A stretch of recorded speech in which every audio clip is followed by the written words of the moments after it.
Gather round, we got no gods to please. Saturday night, no sermons, just ease. Discussions flow like midnight breeze. No prophets here, just minds to tease. We talk big bangs and evolution, question faith with our solution. Stars align in our confusion, breaking free from old illusion. Join the fun, no need for trust. Dust to dust, we're stardust. No heaven high or hell to fear. Saturday night, we hold it dear.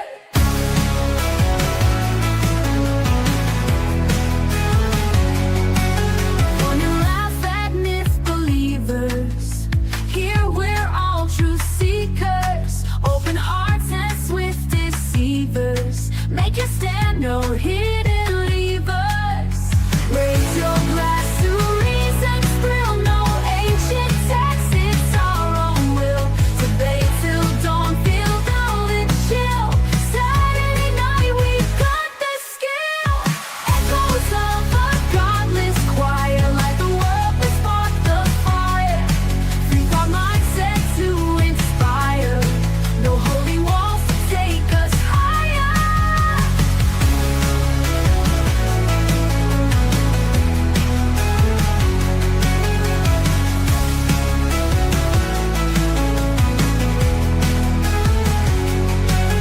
Join the fun, no need for trust. Dust to dust, we're stardust. No heaven high or hell to fear. Saturday night, we hold it dear. Join the fun, no need for trust. Dust to dust, we're stardust. No heaven high or hell to fear. Saturday night, we hold it dear. Join the fun, no need for trust. Dust to dust, we're stardust. No heaven high or hell to fear. Saturday night, we hold it dear. Fun and laugh at myth believers. Here we're all truth seekers. Hello, everybody. Welcome to Saturday Night at the Atheist. And I would do anything for love, but I won't stop talking about Bigfoot. Okay? Keep that in Nor mind. should you. Hell no, let's keep talking about Bigfoot. That's right. So usually it's good news. There's some outliers with some bad news, but I don't buy into the bad news about Bigfoot. Only the good stuff. At least Bigfoot makes sense. Nothing Yeah. else does. Yeah. While you're at it, keep talking about UAPs as well. Yeah, aliens are fun too. Most of my cryptid stories are a lot of fun, and I include aliens and religions and all those things in cryptids. Ghost stories are fun, except for a few poltergeists. Ghosts don't seem to really bother anybody. They're just a bit ticked off. They didn't get the afterlife they were looking for. You already yeah, got 10 memberships. I know. What the Stop hell? the Stupidity's dropping green. I appreciate it. We haven't even earned it. Stop starting We haven't- already. Yeah. We got 10 captive desk memberships by Stop the Stupidity. And let's see, go to my channel first. I had it up here, but I must have clicked it off.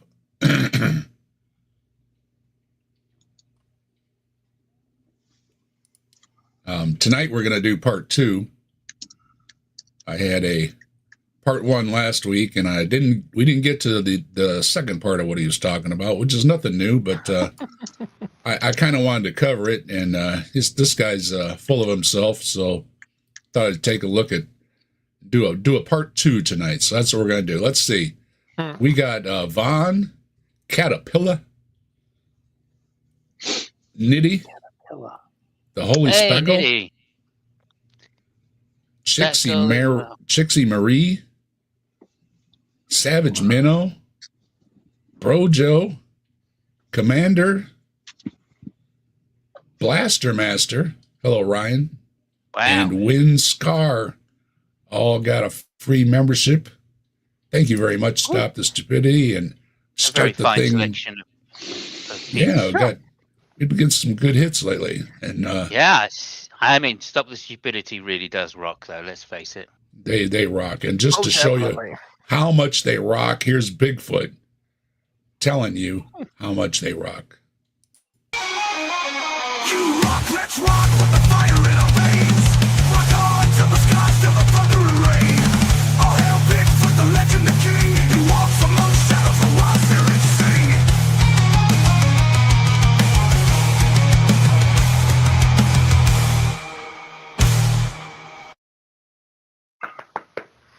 And once again, you rock, Stop the Stupidity. Thanks for supporting the channel. And for those that got a free membership, feel free to drop those emojis and take advantage of the other perks. I haven't had member stream and whatnot because I've just been so tired. We are talking about it earlier, but I will make it up to you, I promise.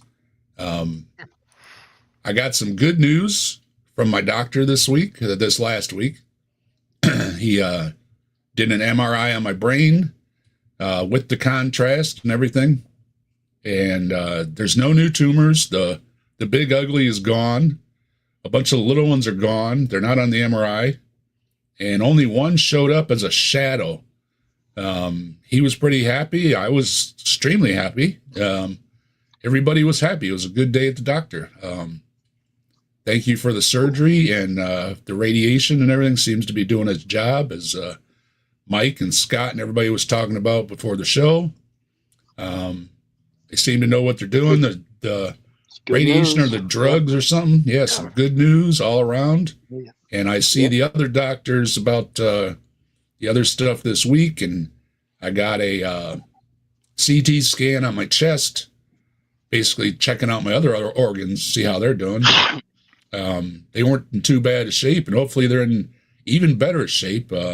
Most of the big ugly was in my head and why I had symptoms and everything. So right now, he said, good news, I'll see you in 3 months when they're going to do another MRI. So I'm going to see the doctors this week, and I'm going to talk to them about the chemo stuff. The only problems I've really had is side effects with my stomach and sleeping and stuff like that. It's mostly the side effects from the chemo. So I'm going to talk to them about that, see if I can't get lowered or something. I am taking all the drugs, the 3 big ones, and hopefully maybe we can get them reduced or something to help me out there with my day-to-day.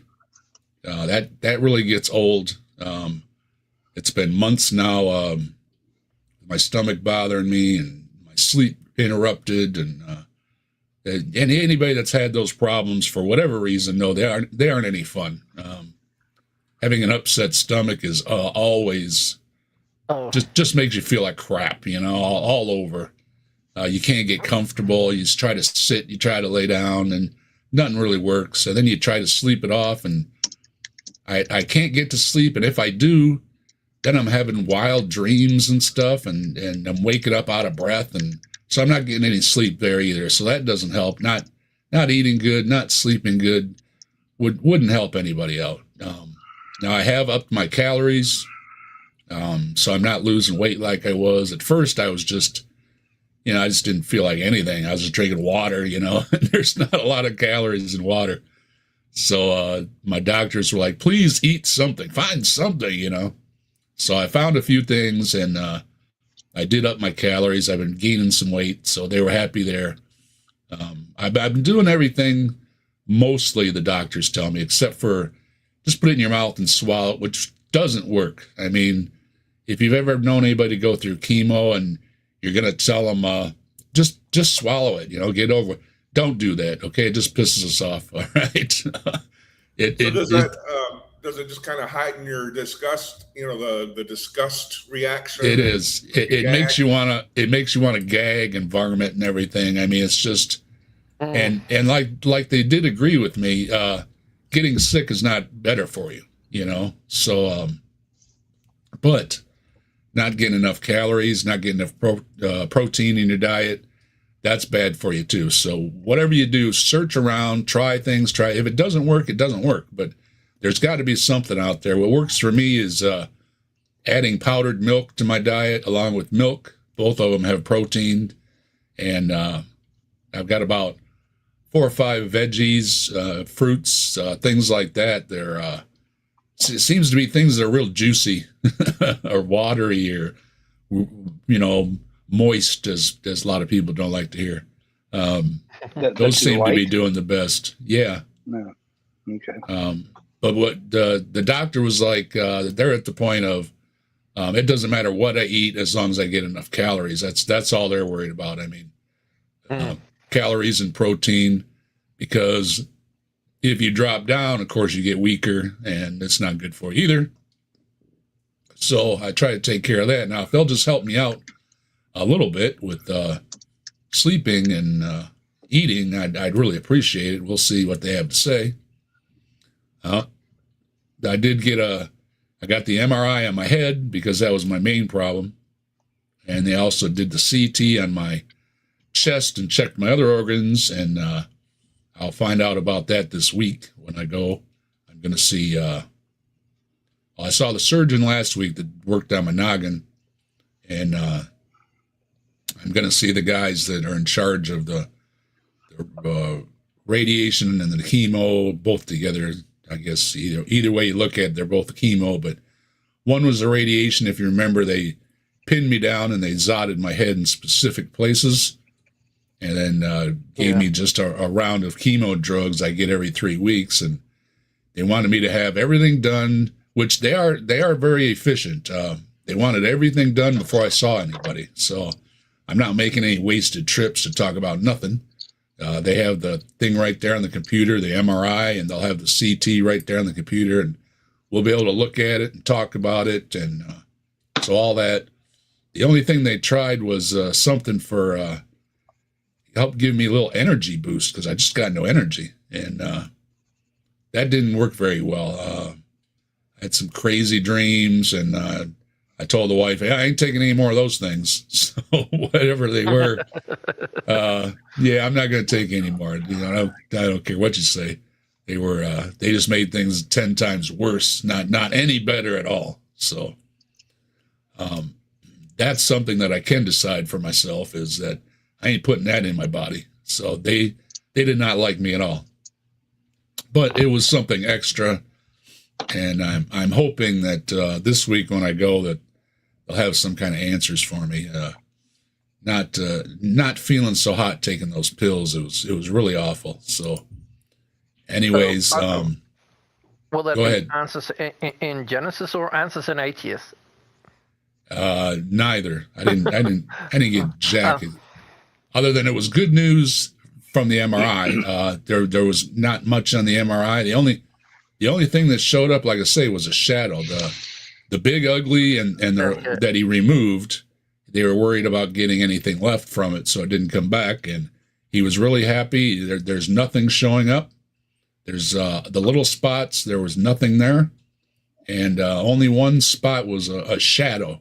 It wasn't even with the contrast. It wasn't even showing up, but a little bit of a shadow. So I got a lot of good news. Now, if I could just get some help with eating and sleeping, those are really pulling me down. I mean, anybody that's had any stomach or headache issues or sleeping issues or any kind of issues at all knows that it's a serious bummer on top of everything else. So, but definitely. I did get some good news. It wasn't all bad news. It wasn't any bad news really, except for my side effects.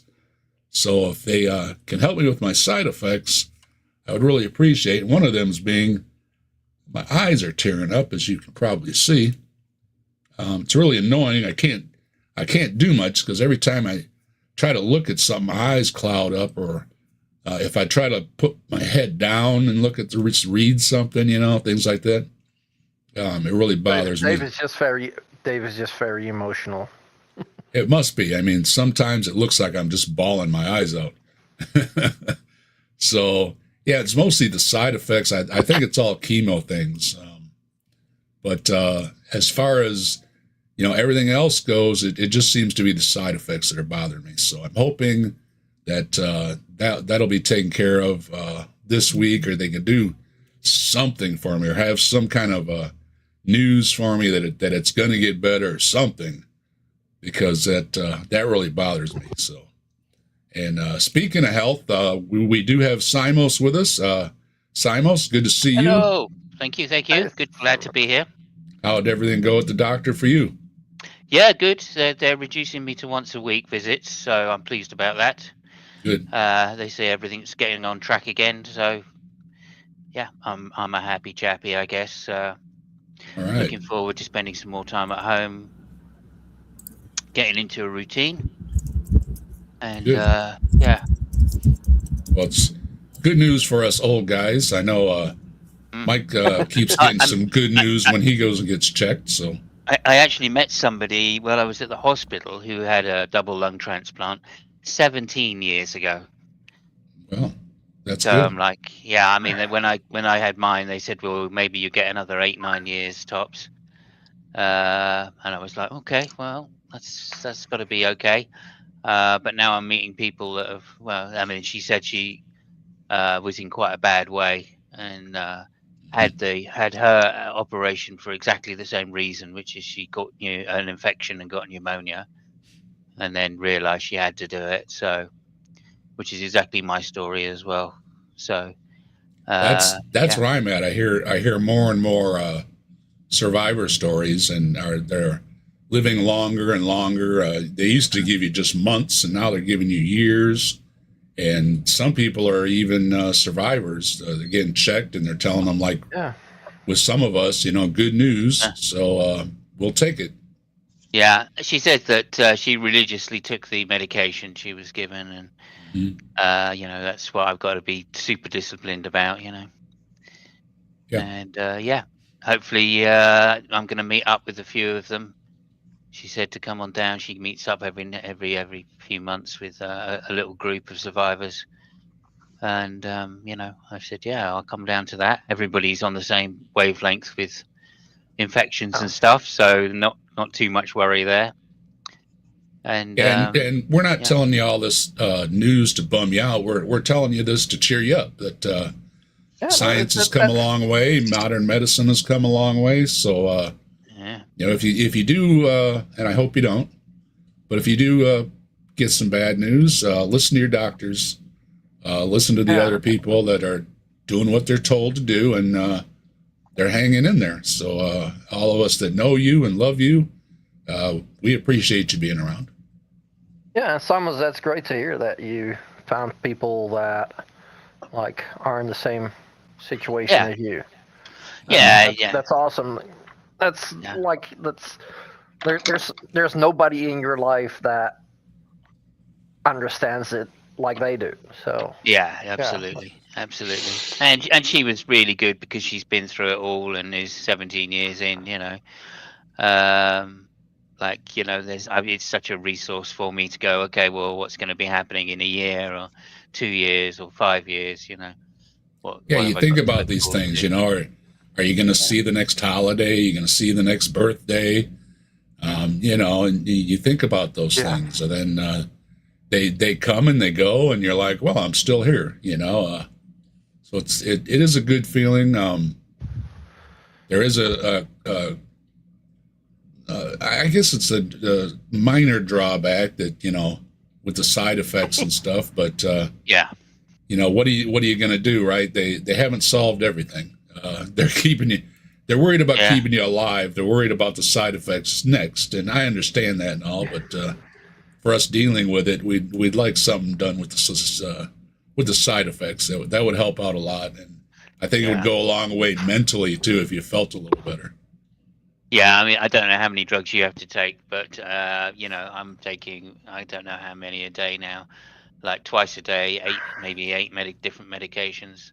Some of them are for the actual condition, and some of them to try and treat the side effects. But it has a big toll on your body when you do that many drugs, Yeah, mostly they've gotten me off the drugs. I do have some for queasiness, The main thing I get is chemo every 3 weeks, and that is three powerful drugs that they have to give me steroids and anti-queasy meds and everything just to be able to take them. But the first few days afterwards is great because they load you up with steroids and stuff. So Simons knows the steroids are just one heck of a deal. I mean, they make you feel pretty good. Yeah. But when you come off of them, there's a lot of side effects coming off of them too. So yeah, they don't do your kidneys much good, but there you go. yeah, they try to get me off right away, which I appreciated. But after the surgery, though, it was, what time of day is it? Okay, you take this and you take this and you take this and you take this, and it does get a little old. I'm thankful that they've gotten me off most of the stuff now. If we could just talk about the chemo, I think I'd be doing a lot better. It was nice to see the surgeon. He's a heck of a guy. Smiles, shaking hands, everything, you know. He worked on a friend of mine 8 years ago.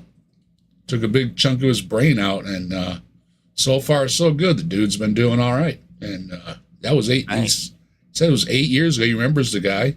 He said, "Oh yeah, I remember him. That was like 8 years ago." And it's like, so he is in tune with his patients and everything, and he's a really nice guy. Seems to have built a name for himself as a good surgeon and everything. So I lucked out there, and I don't have any complaints about anything except that that one thing he gave me to try to give me a boost, and it just freaked me out. And I said, I ain't taking that anymore. Yeah. Well, I mean, I guess it's still trying, right? Still trying. Yeah.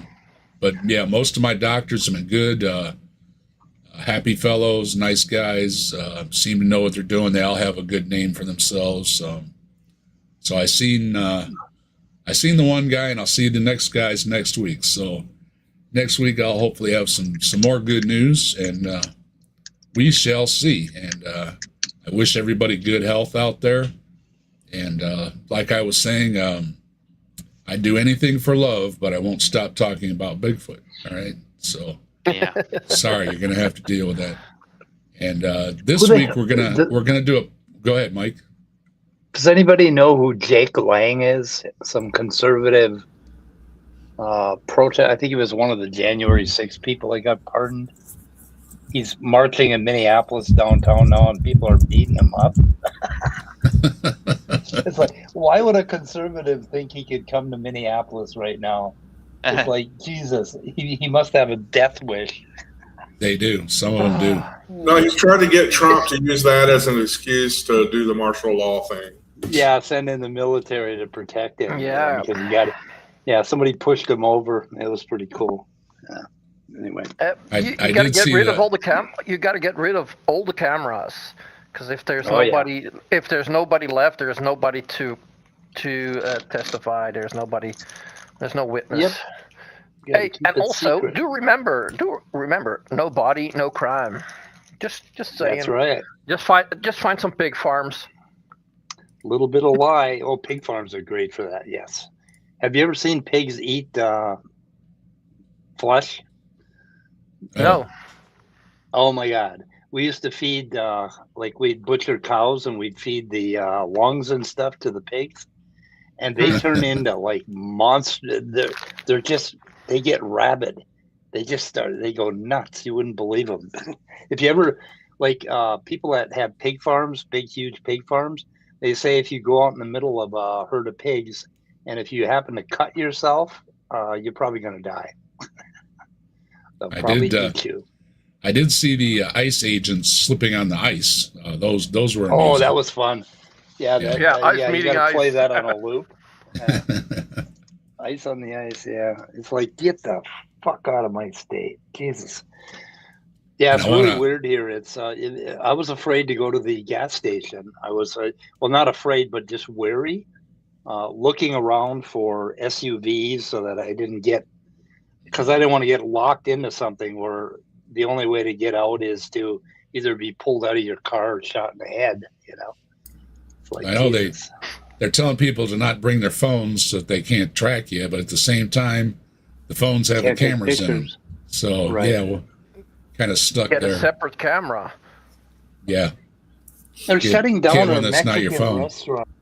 They're going into all these Mexican restaurants, and like even in my hometown, they're arresting these people that have they're like old people that have had the restaurant for like 30 years, and they're pulling them out and throwing them in the vans and shutting down. Like, why don't they go after the Italian? What about the Italian restaurants? I mean, those are those are next. Those are next. Those are next. Okay, yeah. That is a good point, because like enough of those Italian restaurants put pineapple on the pizzas. Jeez. I know. Yeah. What are we gonna do with them? Just send it back. I wanna say hi to everybody out there joining us. Hello, everybody. We got. Let me see. We'll scroll up to the beginning here. Oh, and they arrested 4 Native Americans, and they've been here since Pangea, since the dinosaurs. Well, even the guys that were and ladies that were born here and stuff, and they're hauling them away and just making things miserable for them until they can figure out who they are, which they could do rather quickly, but they intentionally take their time doing it. So, I'm so but anyway, we got. But America great again. Anyway, okay. Back to the subject. Remember, don't turn your car around on the street, because if they want to pass while you're doing that, you'll get shot in the head. You get shot in the head. Don't run. Yeah, because she wasn't even protesting. She just wanted to turn her car around. Yeah. Well, hello to Tilting, as always. Hey, Tilting. G-Force subscribe. Thank you, G-Force. Brainless and Scott have been dropping emojis. Appreciate it. Oh, no. Scott Duke says there's a new Holy Kool-Aid out you might want to check out. Oh, really? There's a link. Looking at that, yeah. I want to check that out. And a Nothing Fails Like Bible History. Kool-Aid always does some good videos, puts a lot of work into them. SDS is here and dropping captive desk memberships. We appreciate it very much, as well as dropping the emojis. And I've got 2 people watching on my. I got 2 people watching on my channel, and I think I have 7 likes. Good. Yeah, pouring them on. We had a bunch of them coming over from watching last week too. Hello, everybody. Yeah, like I said, the Skeptic is here. Skeptic Philosophy, good channel. Certainty is over on your channel. Hello. Certainty exists. It definitely does. We got Farm here. We've got Demon Orb. Hello, Demon. Orby. We've got Scott busily typing. Yeah. Sorry about that. By the way, I just copied a link to kind of an inexpensive digital camera that does video recording. Okay. $60 on Amazon for all you people in really intensive areas who might want to have a separate digital camera for documentation purposes. Yeah, if you don't want to be tracked around and everything, or have them looking on your phone to see who's on there, get one just for taking pictures. Good idea. And hello, Rabbit Atheist.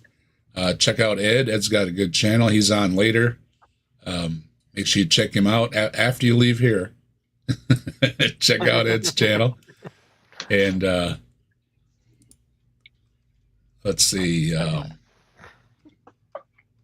Nerdy is here. Hello, Nerdy. Good to see you. Hey, Nerdy. We got Simply Secular Dave. The Daves are in the house. Hello, Dave. I got a kitty. And do read their comment. They've been doing good shit. Oh yeah. He's always got some good comments. I just got home from volunteering at the Fishermen Helping Kids with Cancer charity event. Fuck cancer. That's right. I've got a T-shirt with a bunch of F words all over it for cancer. It's not the diagnosis you want, but like I said, it's not as bad as it used to be. They would just work on the side effects. It's kind of sad to think that with the way the government's been dealing with health and research and things like that, we've probably done just about all the great advancement in cancer research we're going to do in the United States. And I just hope the European countries and even the non-European countries are generous with sharing their research. Yeah, I know they've cut funding for a lot of things. I don't know why. Like people not being healthy isn't important, and I just don't see why. It's the 1%, billionaires who just need that extra yacht to go with their 4th summer house. And hello, Fred. Hello, Jasper. Hello, Halsey. Good to see you. Good to see everybody here tonight. And like I say, we don't mention these things to bring anybody down. These things are to boost people up. Listen to your doctor. Listen to the help in the groups. There's one thing about social media. You've got a lot of people online. They're telling their stories. Simos is in touch with somebody that has a group thing, and people that are going through things like you are. Hello, Kelly. Good to see you. A lot of tips. Listen to what people are doing. Not everything works for everybody, so don't get mad at them. But be sure to tell them thanks anyways. They don't have to offer up these things, and they do it anyways, and that's out of the goodness of their heart. So we do appreciate it, especially with the diets, though. Not everything will work for everybody, but keep trying. You'll find something that works for you. Hello, Rimmer. Hello, Slim. Good to see you. Okay. Don't bring me down. Don't bring me down. Let me see who else is at the bottom of the list here. Not that you're at the bottom of the list, but that's where I'm at. Native Atheist, how you doing? And Ryan, Rochelle. We are here on Dave's channel, but make sure you give Mike some love too. Mike's got let it run in the background. We're up to 870 subscribers, so 130 I was just left ask to go. I just have to say, no, this is not an 18+ channel. Oh no, wait, here we don't have women that might adjust their clothing. And speaking of, hello, Ryan. I see. Somebody was talking about wrenches that I give out and stuff. Mike and I both give out wrenches. They're not to police everybody. Just about it. It's not to chase away anybody. It's just to post links. We've got a lot of good folks here. Yeah, we've got a lot of Bigfooters here. We have a good time. Martine, hello. We don't police much. We don't think that we have to, and we hope that we don't have to. Everybody's welcome, even people that disagree with us. Don't fuck cancer, cure it. That would be nice. Yeah. No, I was this week I was watching the Daily Atheist morning show, and Ryan moved her mic, and that slightly showed her cleavage, and immediately in the side chat there was one of the religious people was, is this a stream just for adults? Oh my God. I saw that one. I'd say a boom. Oh my God. Hello, Jedi. Man. How you doing? Leave it up to a Christian to shame somebody for being beautiful. They look for things, it's come on. No, fuck it. But some people like to be miserable. That just annoys me. And those of us that have a right to feel miserable, I mean, we're not as miserable as they are. So that says a lot right there. You know what I mean? But like I was saying, hello everybody, and we're glad everybody's here. And this week is going to be part 2 of Mr. Know-It-All about science. We're anxious to learn more about science from this fellow who seems to think himself quite an expert. So I'm really looking forward to this one. Oh yes, yeah. I think he might have something genuine to say against evolution here, Mike. He's going to talk about evolution. A little bit. I think he is. Yeah, he's gonna talk about how theories like last week, theories aren't all they're cracked up to be, and because he seems to know all about science but doesn't seem to know what theories are in science. So I don't know. I'm a little bit confused, but I'm always hopeful that. Do any of them know? Well, not so far. Here's Scott's a 4K digital camera. There's a link. You can pick one up for $60. Still take pictures, and the Iceman can't go through your phone. Yeah, you can also get like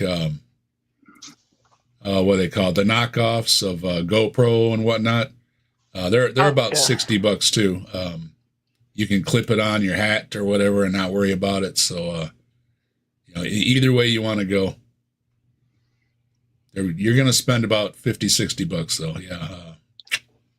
Sorry, Mike, it's not the old days. Yeah, I know. You're going to pay $50 at least. Hey, at least you don't need film these days. You don't have to wait for it or any of those things. Did you already know that, Mike? That film is a thing of the past. Oh. Oh yeah. Well, hey, I've got an 8 millimeter. Is what I'm into is 8 millimeter. So. Ooh, stepped up. Vesta, how you doing, everybody? Or they said, how's everybody doing? You doing well? We hope so. Simos and I both got some good news this week, and hope everybody else does too. We don't need any more bad news in the community, at least not right now. Let's take a break. We've got enough things going on the television. So, but like I say, let's pull up this guy and get our science lesson for the day. See if we can. If we can't learn anything from this gentleman this week, because we gave him a shot last week, but we didn't give him a full shot because we didn't let him finish. So I don't know if I'm going to be able to contain myself. Hang on. It might be too much for Mike. Don't put it up yet. We got another couple of great members here. We've got. We were just about to start with the video. That's okay. We'll take 5 captive desk it's memberships. Only been 40 minutes, so it's a little early for us to start the video. We'll get rolling. We got good ones. We've got NP Mest. We've got Mark Reed. We've got the Apostate Ape. We've got Joe Facetious and Maya Atkinson, all receiving gift memberships. Nobody loves me anymore. No, well, we'll get to you. We'll get to you. Of course not. And feel free to drop them emojis and drop the links, all that good stuff in the chat for everybody else to enjoy.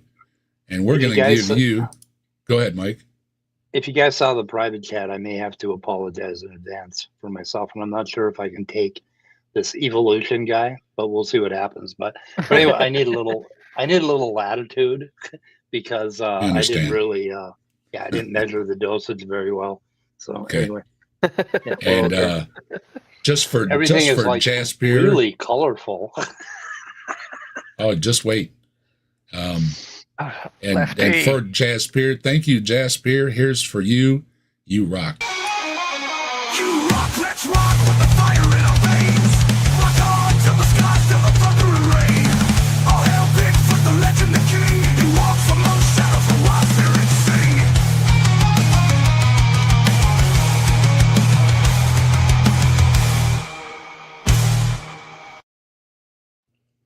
And again, thanks, Jasper. $20 camera. You rock.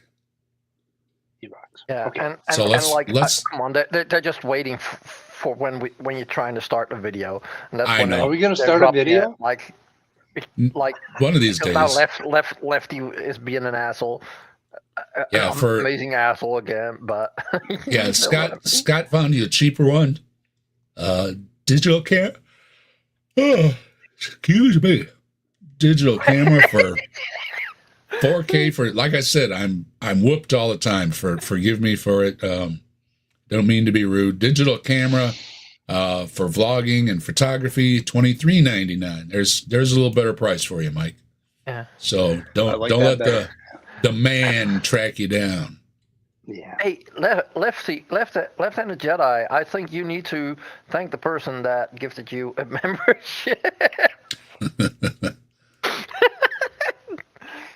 All right, let's look. Here we go. Here's the guy. Like I say, we're fast forwarding from last week. If you didn't see last week, make sure you check out memberships. Oh, I got gee whiz. Yeah, Left-Handed Jedi 10. He gifted himself one. The Weirdo CKA Evan. Thank you. Tilting. Oh no, Hillary's emails. Friend of mine. And Friday. Wolf Stottier. Okay. Mattman 78. Frizzlock. Frizzle Dick, in fact. Let's Farm. There you go. Great.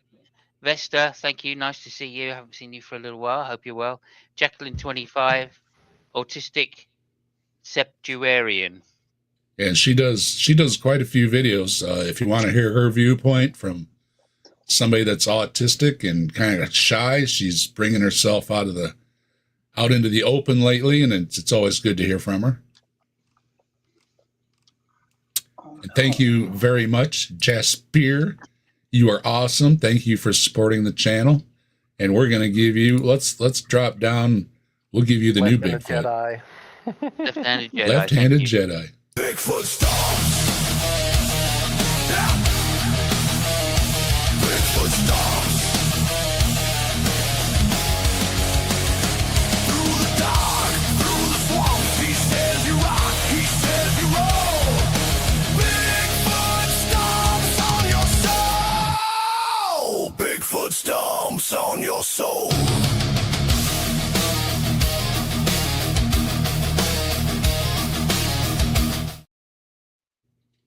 And Fantastic. Bigfoot does rock as I like well that as one. Jedi. Yeah. Thank you, Jedi, for supporting the channel. Appreciate it very much. Quickly start the video before somebody else. Start. All right. Okay. And if you want to see the rest of it, check out last week. You can see the first half. He also has part 2s and other things, but I don't know if we're going to do those. So that's what we want to take a look at a little bit. Some of the scientific flaws. Now, we're not going to go into all the detail. You can Google those if you want to find more detail. But I think there's some that to me just came really quickly to me that I thought are important us to share. The problems with both the Big Bang theory and the theory of evolution, right? And remember, they're called theories because they're unproven hypotheses. Now, this is exactly how much he knows about science. So keep that in mind as you're watching this. But like, if they were unproven hypotheses, then it would be called an hypothesis, not a theory. Well, that comes after a theory. So, nucleotidal wave. Nucleotidal wave. I like that name. Over on Mike's channel. Hello. Hello. Yeah, nucleotidal wave has been on my channel a couple times talking. So I think the man bun is a little too tight on his head, but we'll let it go for right now. No, but like, oh my God. So briefly, let's look at the law. We'll start with the Big Bang theory. Now, the thing about the Big Bang theory, right? Again, it starts out of nothing, out of nowhere. It actually violates the natural laws that we have in our universe. No, it doesn't. So number one, the Big Bang, it requires a big push of sorts, right? It causes a spark. There had to be something to get everything going, right? And we don't know what that is. For some reason, there was a Big Bang. Derp. It could have been a billion years earlier, a billion years later. It could have never been. It could have happened many times over and just fizzled out. We just don't know. And I don't know how you can give answers to something that we don't know anything about. And you'll be the first to admit that we don't know anything about. And like, it could be that the universe is like a yo-yo. It expands, contracts, expands, contracts. Could be. Like that it collapses and then you get another big bang, in air quotes.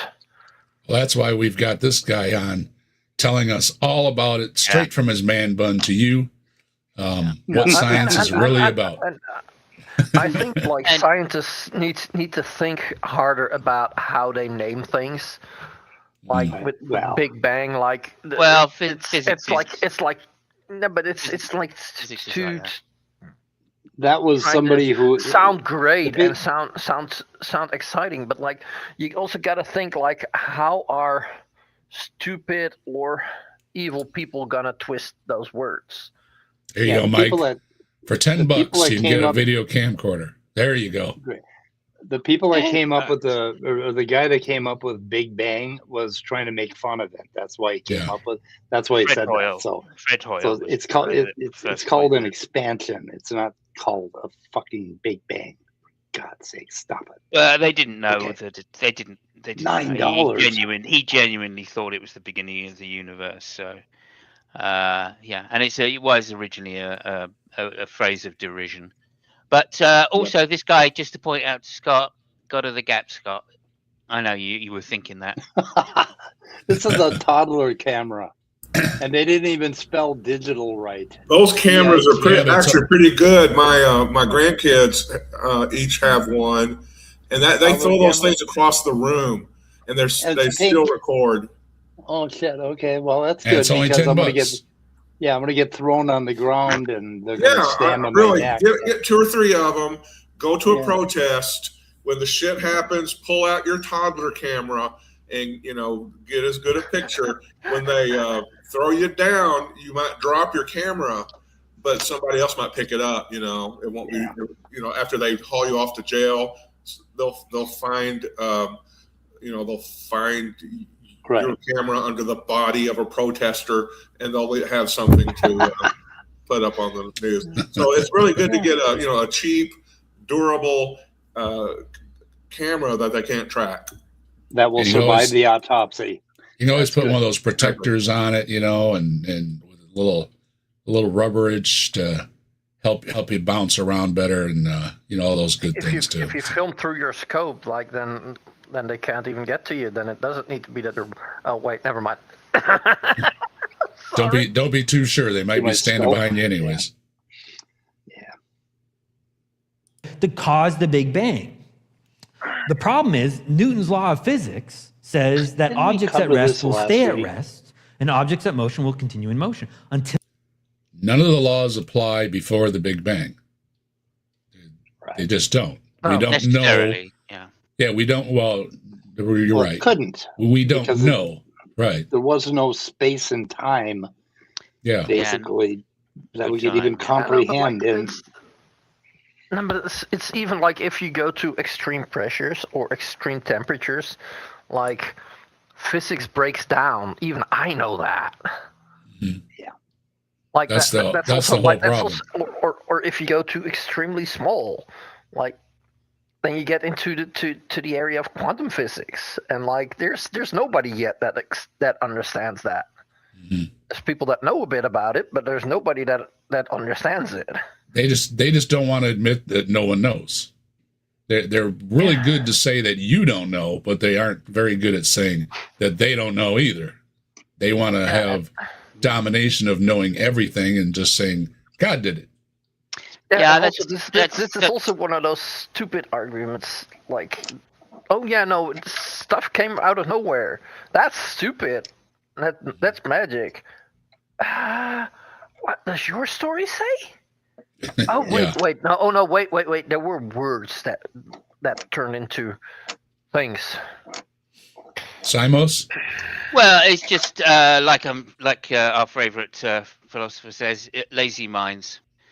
Mm-hmm. They think they've got an explanation for the beginning of life, because it says in the Bible, God, breathed into some dirt or something, and they think that's a good enough explanation for how life started, and or at least how man was created. And they think, well, if that's good enough, if that's an explanation, then surely the same thing can be said. He said, let there be light. I mean, what more do you need as a mechanism? Even though photons couldn't move because they were too hot. So. Well, I mean, there was no space. So. Yeah. That's the whole problem with at the Big Bang, right after the Big Bang, before the Big Bang. That time right there even if it's very short, is an amount of time that nothing really happened other than things were really hot and very dense. Yeah. Doesn't make any sense. Doesn't make any sense at all. You know what's also very dense? Yes. His man bun, yeah. His man. Even after the initial expansion, nothing really happened that we can appreciate until about 300,000 years until the protons or hydrogen or something was able to fall out of of what cooled down. What I guess it condensed. I don't know what the phrase is. But we weren't able to get legitimate matter that we're familiar with until like 300,000 years later. Yeah. But anyway, I just posted a book that this man bun bearing goon should have read. It contains basically all the latest theorizing about the Big Bang. Was it the beginning? Some people say yes. There's like 24 other theories that say no. And so that would be a good book to get. Yeah, there seems to be a big problem before anything that we don't know, saying that we don't know. Like I've said many times, if scientists knew everything, we wouldn't need them. You would just need teachers, teaching the lessons, but you wouldn't need anybody doing any research. And the reason they're doing all this research is because they don't know, and they want to know. Yeah, they have questions to answer, and they're they're zeroing in on very specific questions to explore, so that they can do a study or an experiment or measure something in order to find out, is what they're thinking true or false. One thing when I used to speak to Christian audiences as a Christian, I would not misrepresent something that somebody else said with this kind of garbage. I would find out what's being said today about a particular thing, and then I would butcher logic and use fallacies to fight it. But at least I would get the other guy's position correct. Yeah, and because you did that, like you finally ended up like thinking like, Yeah, look where it got me. Yeah, no, hello, Big John. How you doing? But the irony is that if you accept the first premise of their argument that the universe began to exist, then you're basically saying that space and time didn't exist before that.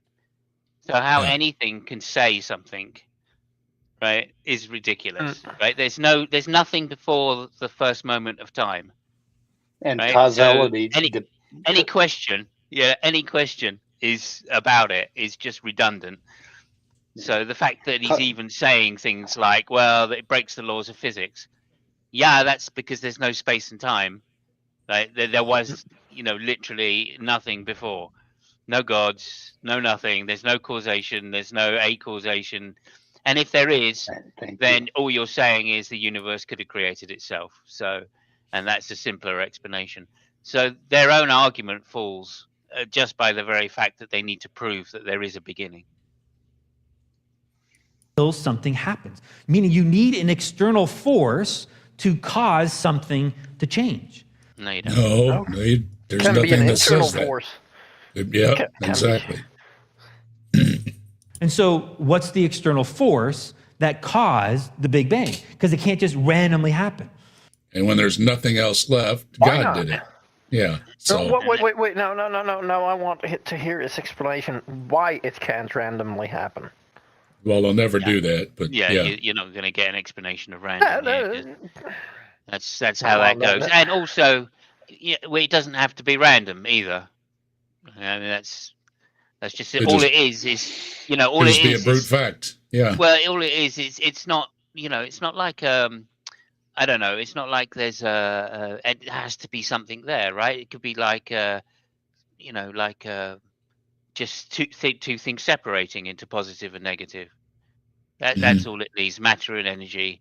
You could add them all up in the universe, and you get virtually zero. Gravity and matter and energy, right? Those two things, matter and energy, roughly equals zero when compared to gravity. Our favorite philosopher talks about that quite a bit. Yes. And we're speaking of course, we're speaking of, now his name slips my tongue. What's his name? I don't know. It slips mine too. That's Atkins. Atkins. Yes, Peter. Yeah. He gives a whole speech on, at the very beginning, that for some reason everything went positive and negative, and we don't know why. Yeah. But that seems to be the beginning of everything. So until we know why, we're going to have people that research these things trying to figure out why. Which then is going to lead us to the next problem, which is that you're getting something from nothing. No. Well, the law of the conservation of energy states that energy cannot be created nor destroyed. And right there, it cannot be created. Do you not hear yourself? You don't need a creator if it doesn't need to be created. Yeah, You're not listening to yourself at all. And also, there was no matter. Maybe there was no matter. Maybe there was only energy. But energy and matter are two sides of the same coin. Yeah. Energy can turn into matter. Matter can turn into energy. So. And this is coming from somebody that names himself brainless. So, I mean, man bun, you got a long way to go. But having no brain is always is still better than having a man bun. There's another thing that he's declaring here that's a bit fallacious. He's saying it violates the law of conservation of energy.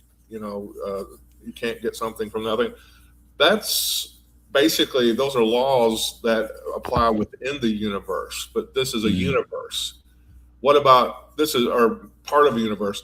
What about entire universes? That's a totally different thing. It may be that for entire universes, you can get something from nothing. Maybe not this universe, but a different universe, because what applies to the parts doesn't necessarily apply to the whole. So it's some sort of genetic fallacy or something like that, just not appreciating the collective versus the parts. Well, Fred's in agreement with you from Australia. He says the concept of physics as we begin to understand it today is probably not even relevant to the hot, dense state. If there were any rules at all, they were not the rules that we theorize now. That's for 20 Australian bucks. And that is absolutely true. What they're comparing it to is now, not then. And we sure appreciate you around here, Fred. And I know Scott appreciates your agreeing with him. And we're going to pull up some one thing that we can all agree on. We love toast. We love toast. We love toast. We love toast. We love toast.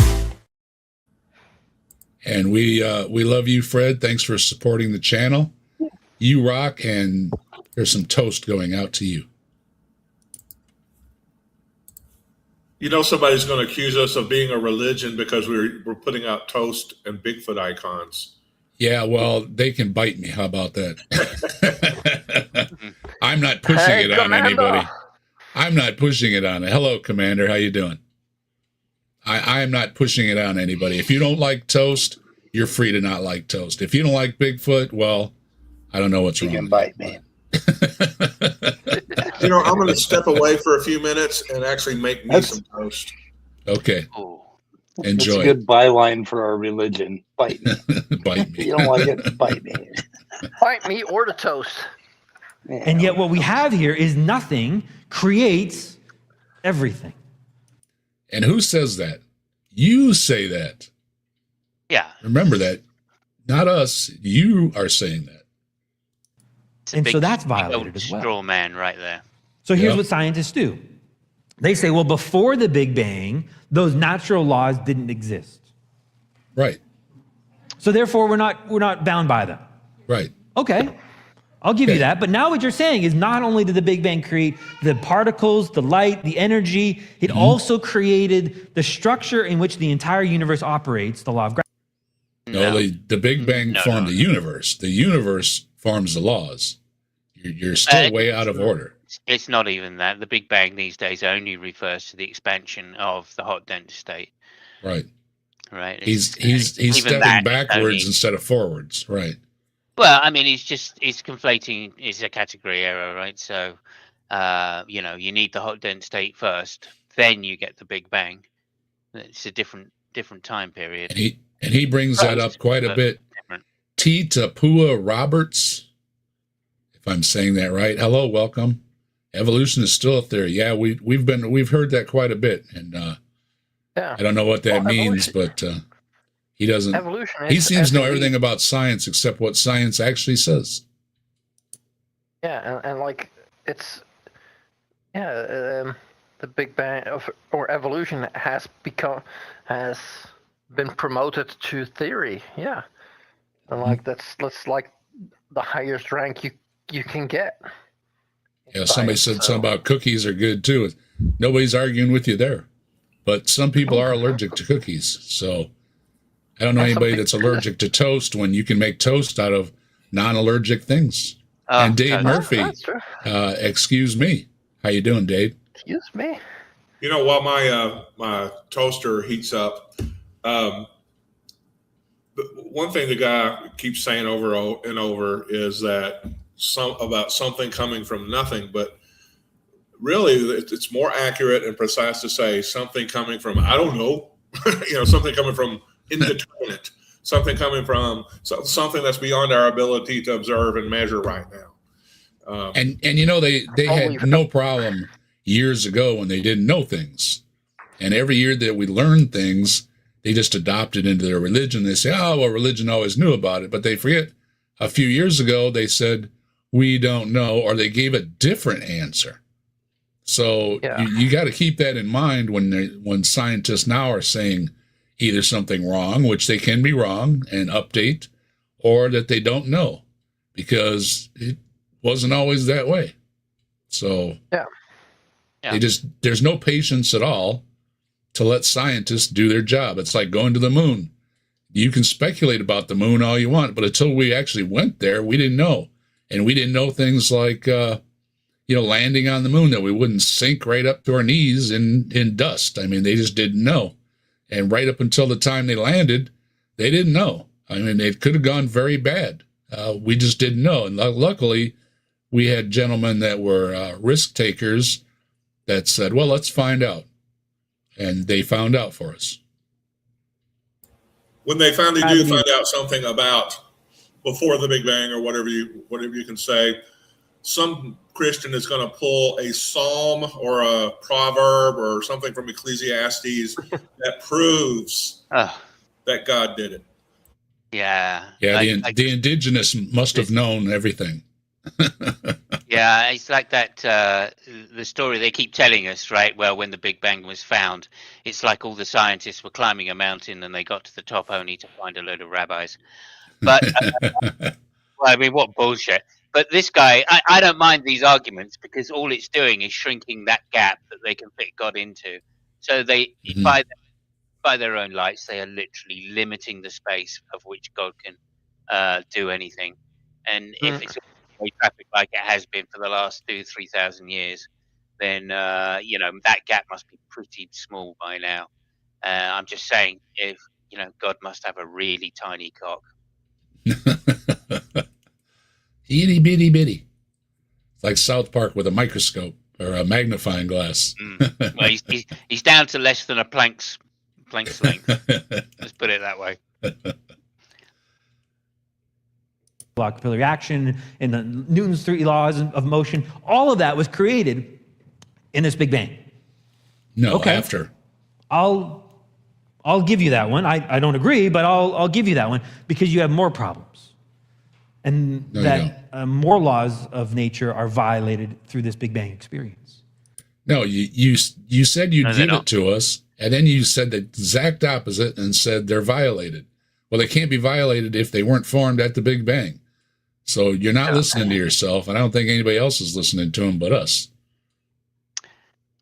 No, for sure. Let's hope nobody. And no, they don't.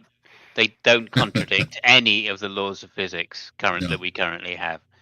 The Big Bang does not do that. In fact, that's why the Big Bang has become so well accepted within physics and cosmology, is because it doesn't violate any of the laws of physics.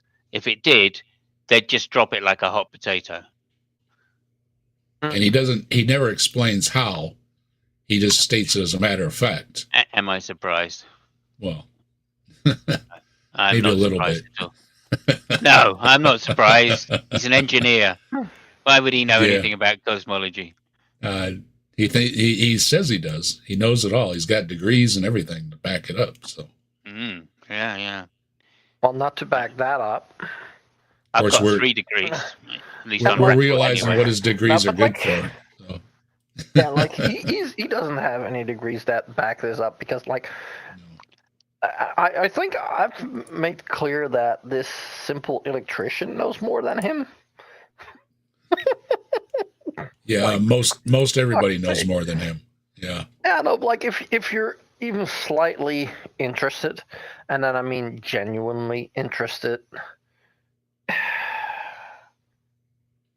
So look it up. These days it's Pay so attention. easy to learn stuff. Like if you're genuinely interested in something, you've got the internet and you speak English, you can learn anything. Hey Dane, how you doing?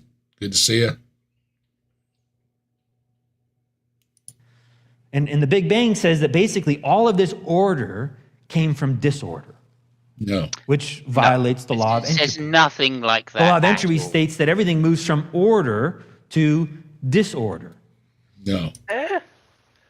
On the whole, yes, but on an individual basis, things can move the opposite direction. It depends what part of space you're talking about.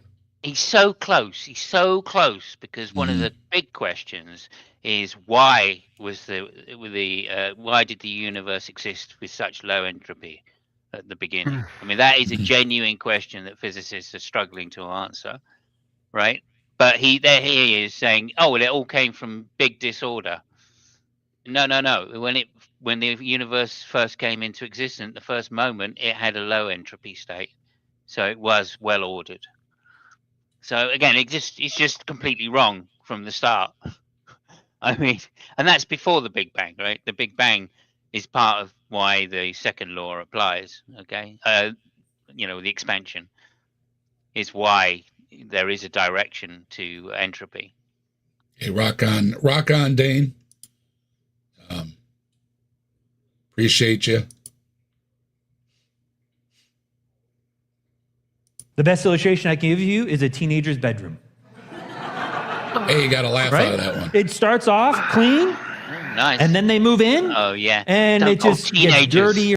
Oh, teenagers! You just moved in. You're teenagers. Oh, they are. Everything goes to shit when they're around. No, oh my goodness! Like hell no! Like you've got teenagers.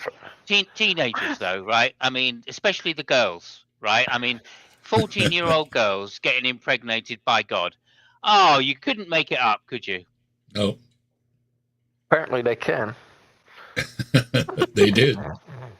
Yeah. And dirtier, and light it disappears. It gets sucked into the darkness, right? So that's basically the law of entropy, right? Is that a euphemism he's using for Mary? Yeah. He's just trying to pull some laughs out of the youngins there, because he's got nothing else. Oh yeah, no, he's trying. He is a trying person. I'll give him that. Yeah, making up for the man bun. But essentially, that's how entropy works. Everything moves from order to disorder. No, and yet scientists are saying no.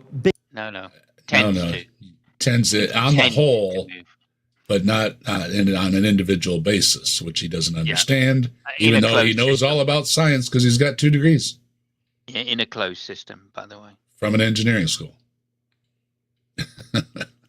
Anyway, there we go. They didn't teach about closed systems and open systems. They just taught, apparently, engineering stuff. I didn't think they taught anything like that in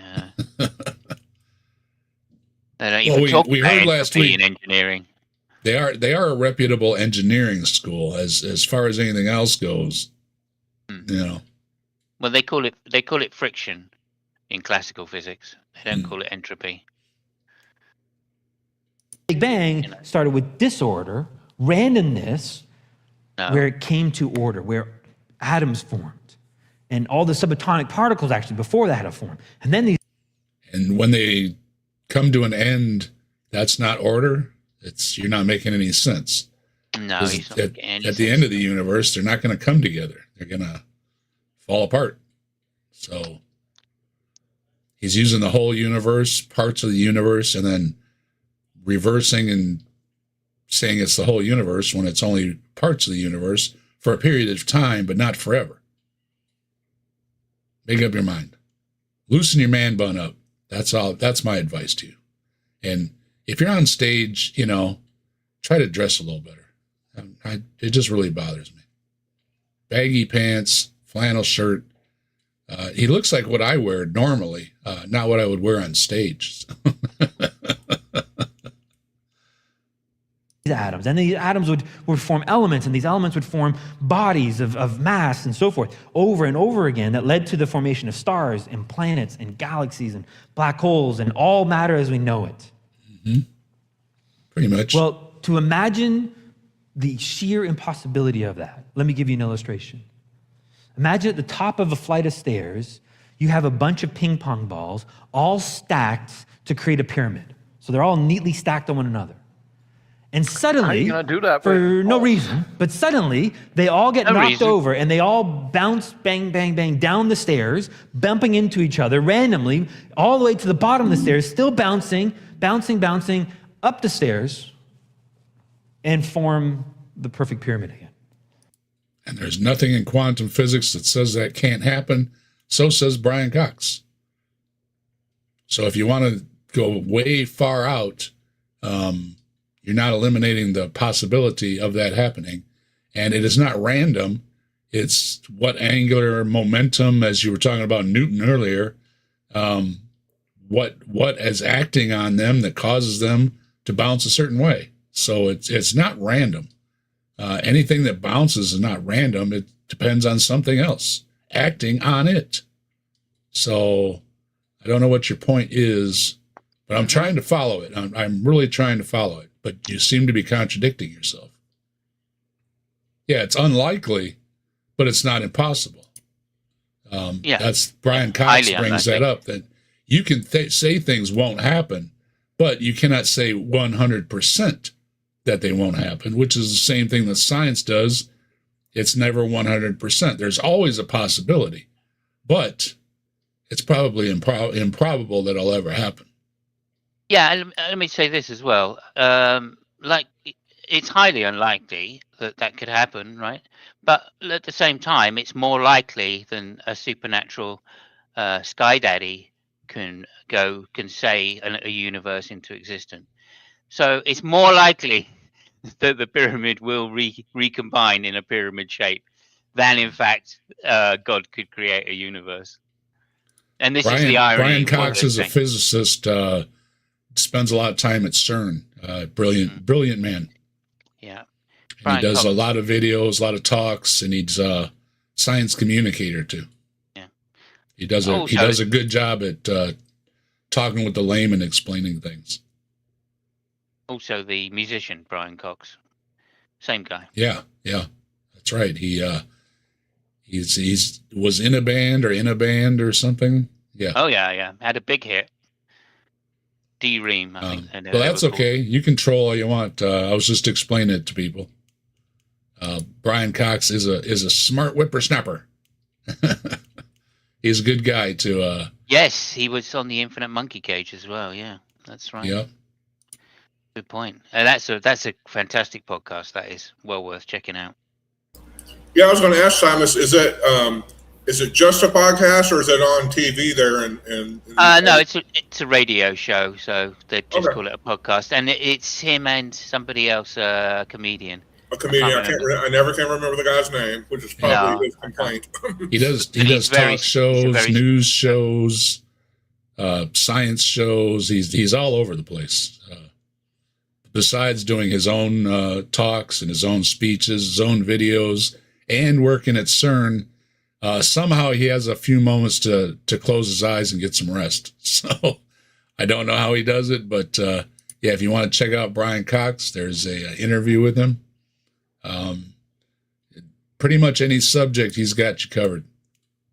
Yeah, I think he was responsible for CERN being delayed by 6 months. He was also apparently he dropped his yogurt into the magnets, the high. Yeah, they had to redo part of CERN or something. I remember that. Yeah, they had to clean it out, so they had to take them out and then put them back in again after cleaning. There you go. All on their own. That's what the Big Bang Theory is stating. No, it doesn't. No, it doesn't. Or to put it another way, imagine you gather. Put it another way, because that way was totally wrong. Yeah, put it in another way. Come on. Not that this way's going to be any better. I'll take a different position. We'll see. We'll see. I'll take Big Bang for 400, please. All the little tiny bits of a Swiss watch, the little screws, the gears, the spring, all in the individual pieces. What? You take all those pieces and you throw them into a barrel. Yeah. And by the time it hits the bottom of the barrel, all those pieces come together to form a watch, and they have the perfect time. And Brian Cox will say nothing in physics prevents that from happening. So you have to explain why it prevents from happening, not just say that it does. As a matter of fact, you have to demonstrate it. You have to give some evidence. And so far, all you've made is assertions. You haven't given any evidence. You just say this can't never happen. Well, why can't it happen? Because I say so. Okay. You know, that's not any good in science. Okay. Nobody's going to listen to you.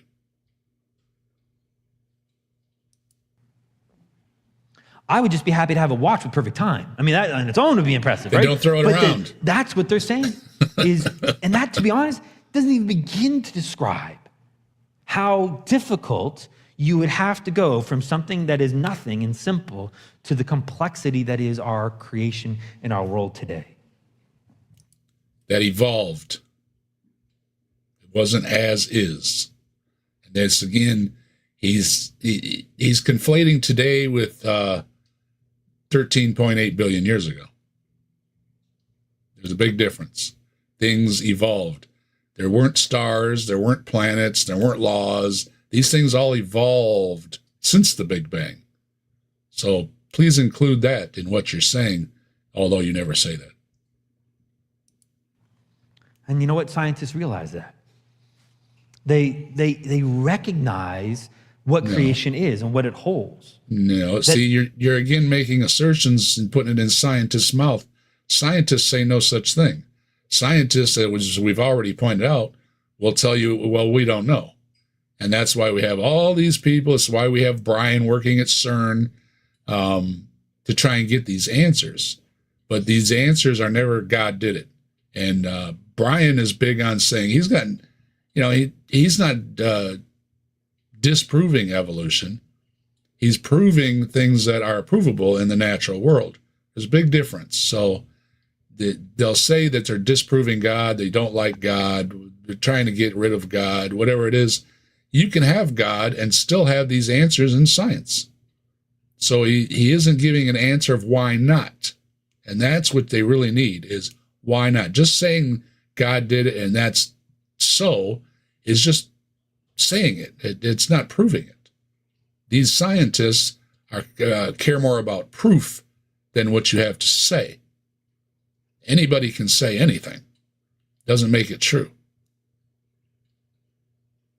These random explosions and collisions and adaptations over time have actually created something they would agree has this strong indicator towards design. And so what they do is they call it the fine-tuning of the universe. They call it the fine-tuning of the universe. Who's they? I've heard of the fine-tuning of the universe, but the way creationists use it and the way scientists use it are different things. And I will go to a scientist to say that fine-tuning is the best explanation they have. It's also a terrible argument. So, and that is the guy from MIT. What's his name? Oh, shoot. It's on the tip of my tongue. But he says, yeah, fine-tuning is a terrible argument because fine-tuning to a scientist is really just the parameters of the universe. It's not an answer to anything or the answer to all or whatever that they're trying to make it out to be. It's another one of those things that they like to say it without backing it up. Yeah, and they also say like, oh yeah, no, that it's all fine-tuned for our life so that we can live here. No, we are fine-tuned to live in this environment. Oh yeah, but the Earth turns around in one day, like in 24 hours. No, the 24 hours is how we divided the time the Earth takes to turn around. Like they got it all backwards. It's not Neil Tyson. It's Neil deGrasse Tyson. Yeah, it's not Neil deGrasse Tyson. So many that have come out of MIT. Yeah, I got it. It's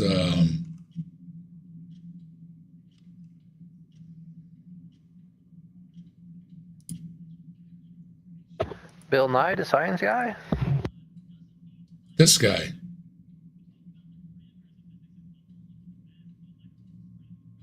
Man, what is his name? We can't see the picture, so. I know. Where's he from? You're not sharing. Where's he from?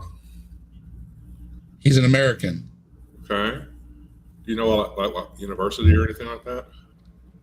I know his name. Share the picture. Krauss? No. Krauss? Maybe Weinberg. Stephen Weinberg. It's gonna buy Weinberg is the puddle guy. No, the Puddle guy is a writer. Puddle guy is the guy that did Red Dwarf. Douglas something.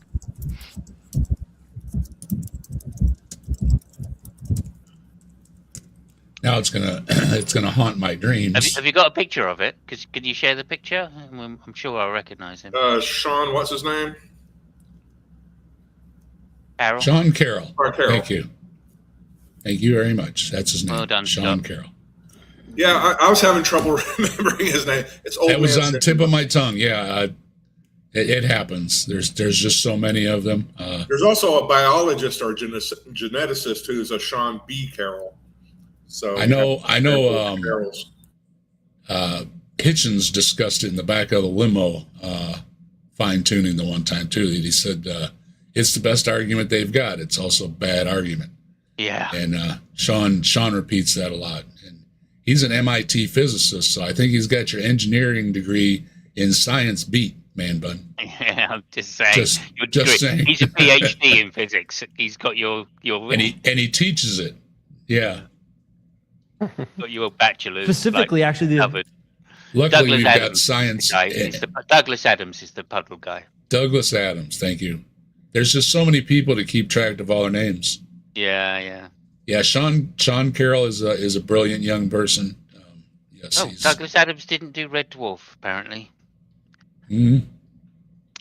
Well, see, that's why we've got social media. It's a great tool to be used, not only for looking things up, but to fact check each other. So, yeah, you ought to try it, man bun.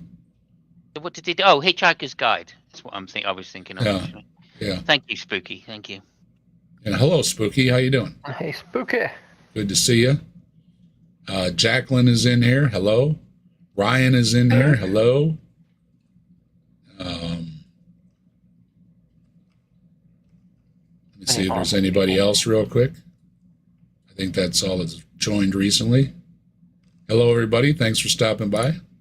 We were just talking about Sean Carroll. I'm going to say that so it sticks in my head. At least for the next 10 minutes. Yeah, that was up against Bill Craig, I think. Oh, yeah. He annihilated him in that one. Yeah, he did. Michael, hello. Nucleotidal wave. I like that name. Hello, how you doing? Fine-tuning of our planet. So you'll see this. Scientists will talk about. And that's Our been planet. addressed by Peter Atkins and all the rest of them, that the universe seems to be fine-tuned for a lot of rocks. Doesn't seem to be fine-tuned for anything else. And as far as life seems to be rare in the universe, not a normal thing. Although there does seem to be the argument that will mean that there is life somewhere. It doesn't mean that there's life as is. There's not life as we are. There's not life as anything we know. But life can be determined to be a lot of things. So yes and no, but as far as we know, we're the only planet that has life like ours in our solar system. So if you just go by that, it doesn't seem that much was made for our type of life to exist on every single planet. But we are looking on planets that are similar to ours for life. Yeah, we got Sean Carroll. Good guy. Thank you, Gio. Hello, Gio. Could have used you a few minutes ago when my brain fart was going up. For a guy that I cite, that's pretty bad. How if the Earth was just a little further away, or actually just a little closer to the sun. Such a little, just such a little bit. Just such what's the difference? Little bit. What's the difference, Brainless? A million miles or something? That's nothing. I don't know. You know? I don't know. Like it's a number that is too big for me to have a feeling of how big it is. You know, like I've heard it. I'm like, that's a big number. How big is that number? You know? Like, yeah, we don't freeze to death moving in an ellipse or anything else. Hello, Trusty Ape. How you doing? Ace Trades. How you doing? And you want to know a funny thing? At this point in time, this point of the year, is when we are the closest to the sun. Mm-hmm. Yeah, we're cold. But not everybody's cold. No, because it's because like that difference doesn't make that much of a difference. Like I do believe that that makes the summer in the southern hemisphere slightly warmer than in the northern hemisphere, but like not that much. It's the tilt that you've got towards the sun is a bigger influence. Well, they didn't have any astronomy in his science classes. No, but like if the sun, the same solar ray, like has to warm a bigger area. So like, so it's roughly 3 million miles difference between the closest. 3 million. Okay. 3 million. Like like that's roughly 2.9. That's every time I hear that argument, it's like, no, that's a terrible argument. Just a little bit. And I've often heard if we were just an inch either way, we would freeze to death. And it's like, you're scaring people over nothing, because that happens. And you can even go to farther than that and still have the right atmosphere and everything that it would compensate for it. You can be like halfway towards Mars and still be habitable. Mm-hmm. But that's again the naming by scientists, the Goldilocks zone. Like that sounds like it's like, if you hear that, like, yeah, then you think like, oh yeah, we're lucky we're in that small area. But small, like in cosmic terms, is fucking big. If something is cosmically small, like, your mind can still not understand how big that is. Well, when you say 13,000 miles, like, can you imagine how big that is? Oh, that's when we're going to settle Mars, is when we have toast there. So don't give up hope for settling on Mars. We're just waiting. But those distances, like, can talk about it, but like it's you cannot say that you've got a feeling for how big that is. Like, it's impossible. humans are not made to understand those sizes, those distances. Yeah, every once in a while, you'll run across a video on YouTube that will try to help you understand just the scale of the solar system. And even then, it's kind of hard to get they'll get like a golf ball and put it on a football field, and then there is this one website. Go off campus and go down the street, and that's Mars or something, and the scales are just really large. If you want to get a feeling about the solar system, there is this website, and I believe it's named something like "If the Moon Was 1 Pixel Big." If the moon was 1 pixel, like that literally scales the universe, the solar system, so that our moon is 1 pixel. Because like our moon is like one of the smaller, it's one of the smaller objects in our solar system. Link incoming. Like I don't know where. T. Tapua Roberts. Hello, how you doing? And I agree with you, Ed. Science will find a way to toast bread on Mars. Absolutely. Yeah, and like that's that website, like that. It's you can scroll and you can even put it on auto scroll, and like that. Even if you look at that, it's like those are. Even when scrolling, it's big distances, and like that's shrunk down to the point where the moon is just 1 pixel. Like, how can you even say that you understand how big something is? That's why I think they have a big problem. People that have no clue at all are trying to tell you no when they don't have any clue. When the people that have a clue don't really know. I mean. It is so. Yeah. The universe is so big. It is mind blowing. It really is. But it's the same like with atoms. Like we've all seen the model, But like that's the same. Like if you see the solar system, like the planets neatly in a row around the sun, everybody their own little ring. That's not the case. Like there is such a big difference in distance to the sun. It's getting bigger all the time too.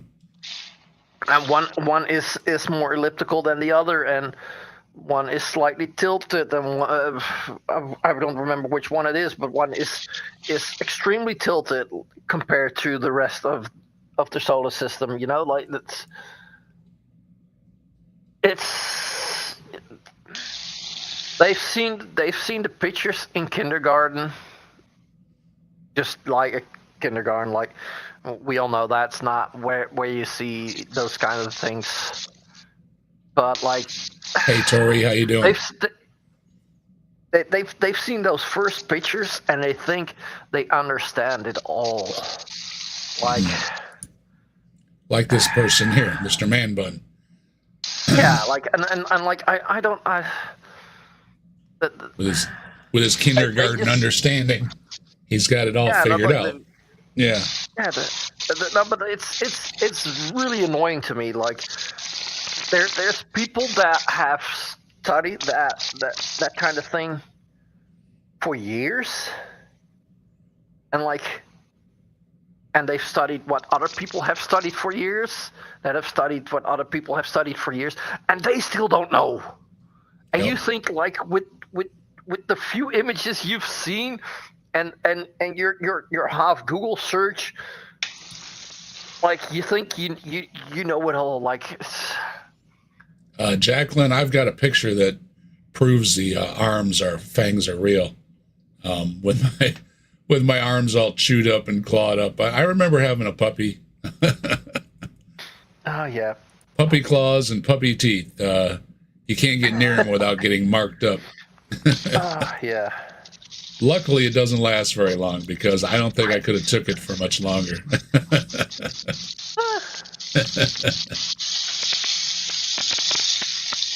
I don't know what that is, but somebody's going to blow up.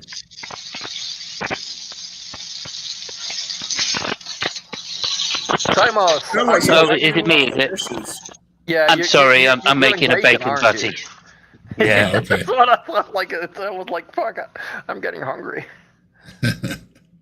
And I'm not home, so I can't go grab some. Uh-oh. Life couldn't exist on Earth because the temperature, even gravity, be so different that life couldn't exist. Yes, it could. That if the Earth was a little bit larger. Thunderfoot disproved that long time ago. That the thing about gravity Thunderfoot disproves all that kind of shit. Yeah, he does. Like him or not, and I know a lot of people don't like him. Thunderfoot does debunk a lot of things. So. Yeah, but again, like you don't have to like a guy to agree with his science. Yeah. Because like he's a scientist and like he's and he will back up what he says. Explains, yeah, and I think he does explain stuff in a way that makes it understandable. I like watching his stuff. Not everybody does, but that's your prerogative. And that's the great thing about science. He could be wrong about everything, and somebody could disprove him wrong, and he'd be like, "Well, you proved me wrong, right?" Yeah. So that's why I like him. He seems to be a real scientist with a good attitude. And if you don't like what he has to say, then don't listen to him, right? So, but I like listening to him. So there. Just saying. If you want the gravity debunked, the thing about what was the example he used? Somebody compared fine tuning to a ruler or something, and he's debunked all that. You can have life with gravity different, with light different, with a lot of things being different, and a lot of things that they will attribute to fine tuning. You can still have life. So as far as that goes, and right now, no, that's wrong. Or smaller, if the sun was a little bit different, if we had more or less planets in our universe, no difference. If the moon was a little bit off, all of that stuff, it was a little bit different. No. Life wouldn't be possible. Wait. If the moon was a little bit off, the moon is moving away from us. It has, yeah. I was going to say it is different than it used to be. And it has been for years. And it's still moving. And it's not at the same rate, Hawaiian shirt guy. So you can't use that argument either. It's at a different rate. Sometimes it's faster and sometimes it's slower, but it has moved. And we are still here along with a lot of other life forms. So another bad argument. Yeah. Life wouldn't exist. Yes, it would. And they said that there's this fine tuning. It's so precise. No, there isn't. No. And yet. It is not precise. And what it is talking about, as I've said before, is they're talking about the parameters of the universe. So if you can say a certain parameter of the universe, it would be fine-tuned for that. But that doesn't mean it's always the same. Doesn't mean it's always been the same. It doesn't mean it will affect life. All the things you've said are wrong, even if there is fine-tuning to a point.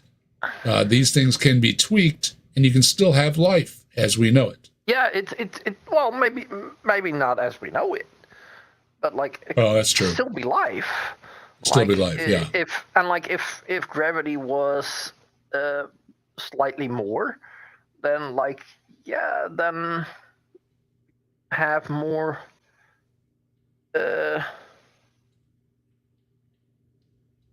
We at least wouldn't be as big. You probably wouldn't have elephants. Sure. Yeah. Yeah. Let's all get along in the chat. We can disagree and still get along. So, not a problem. Not a problem. As a matter of fact, I like being corrected, as I've been quite often. So that's what we're here for. Have a good discussion. Randomly, all that came into existence. It's not random. And then you have all the content. I know Mike hates that word. Things are not random. They're chemistry. They're physics. Since the Big Bang has set up the universe and the way the universe operates, these things since then have not been random. They are what they are. Now, if you can disprove that, by all means, but you've stated a lot of things. You haven't proven or disproven any of them. Constant numbers in science, the speed of light and the force of gravity and so forth. There's some 30 or 40 different constants that scientists have discovered over time that are critical for the smooth running of our universe. Oh yeah, the smooth running of our universe. Like a random rock comes along and wipes out the dinosaurs. Yeah, that's finely tuned. All these rocks that are blasting around space, and one knocks into another, sends it off into another trajectory. Yeah, that's all fine tuned. And not to mention is, somebody mentioned that even on our planet, most of our planet is not habitable. So what's it fine tuned for, and who? Yeah, also supernovas exploding at the end of their life. I mean, that sounds smooth. And what it does to other planets that are nearby, that's not good. And again, they would say that it's all random. No, you say that. Well, let me illustrate to you the craziness of seeing design and then just calling it random. How many people are familiar with the Easter Island? I think that that is such a non-argument. Yes, there's randomness. Yes, it's random, and no, it's not. It's again, that's the same with theory. There's something colloquial and scientific. There's a lot of random things that come into play with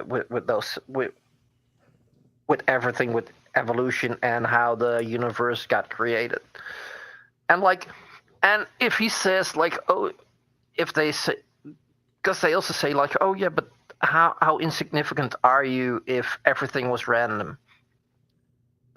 My response to that is, how incredible is it that you exist when everything that happened was random? How incredible is it that you came out of randomness?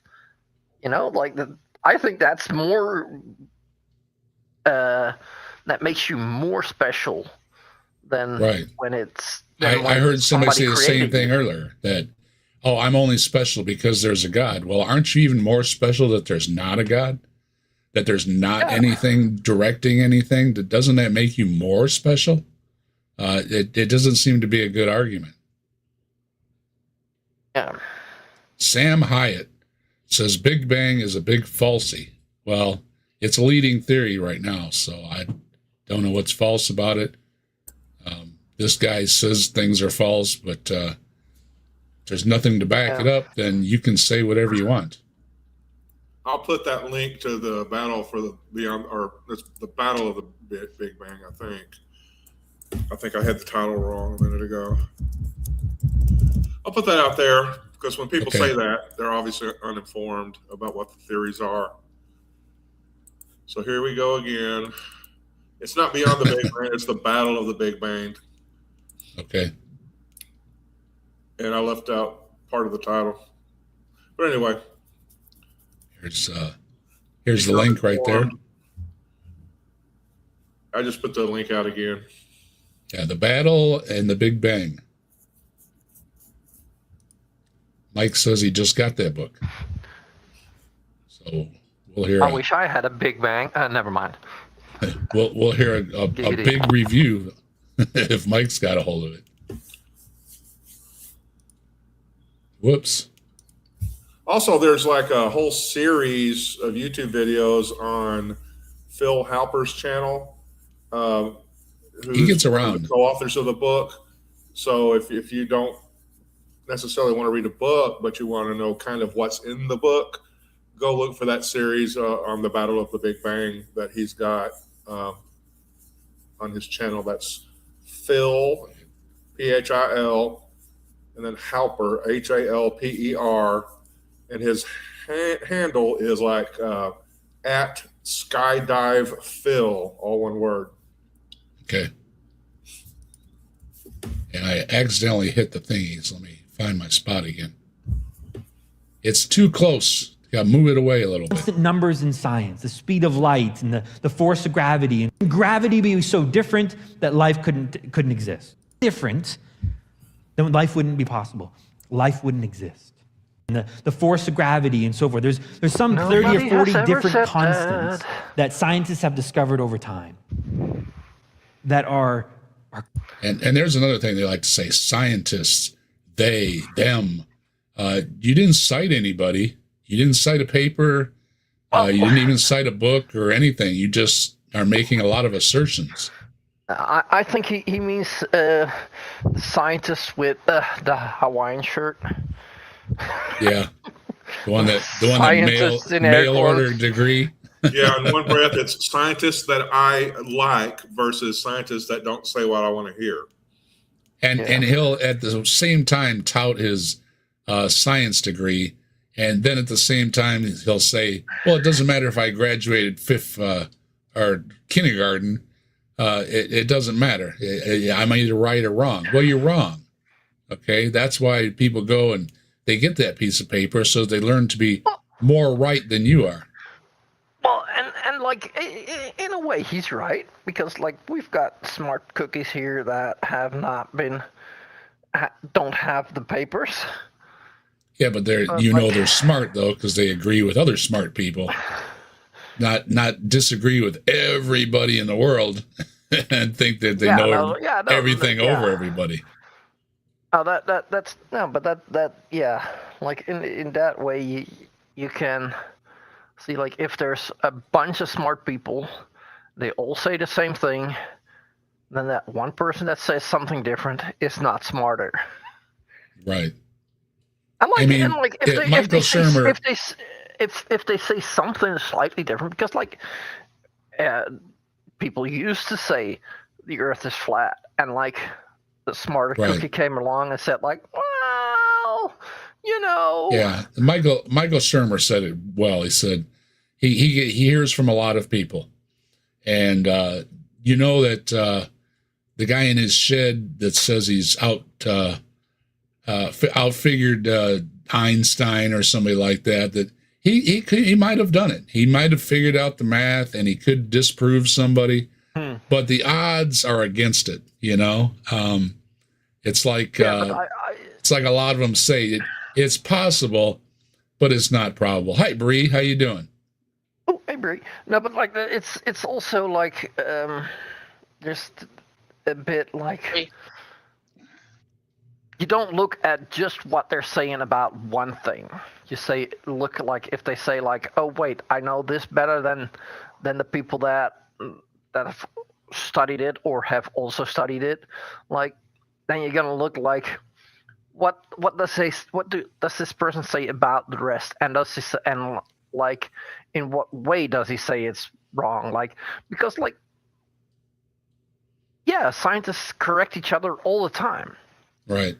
Like and like it can be a newbie that comes across something and says like, hey, if you look at it from this angle, and like that, then they come with something new. Like that happens. Like it comes less and less, but still, like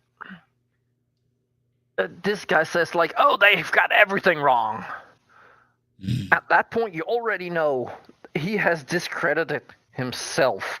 Like, of course, I'm pretty sure there's something wrong with the Big Bang Theory.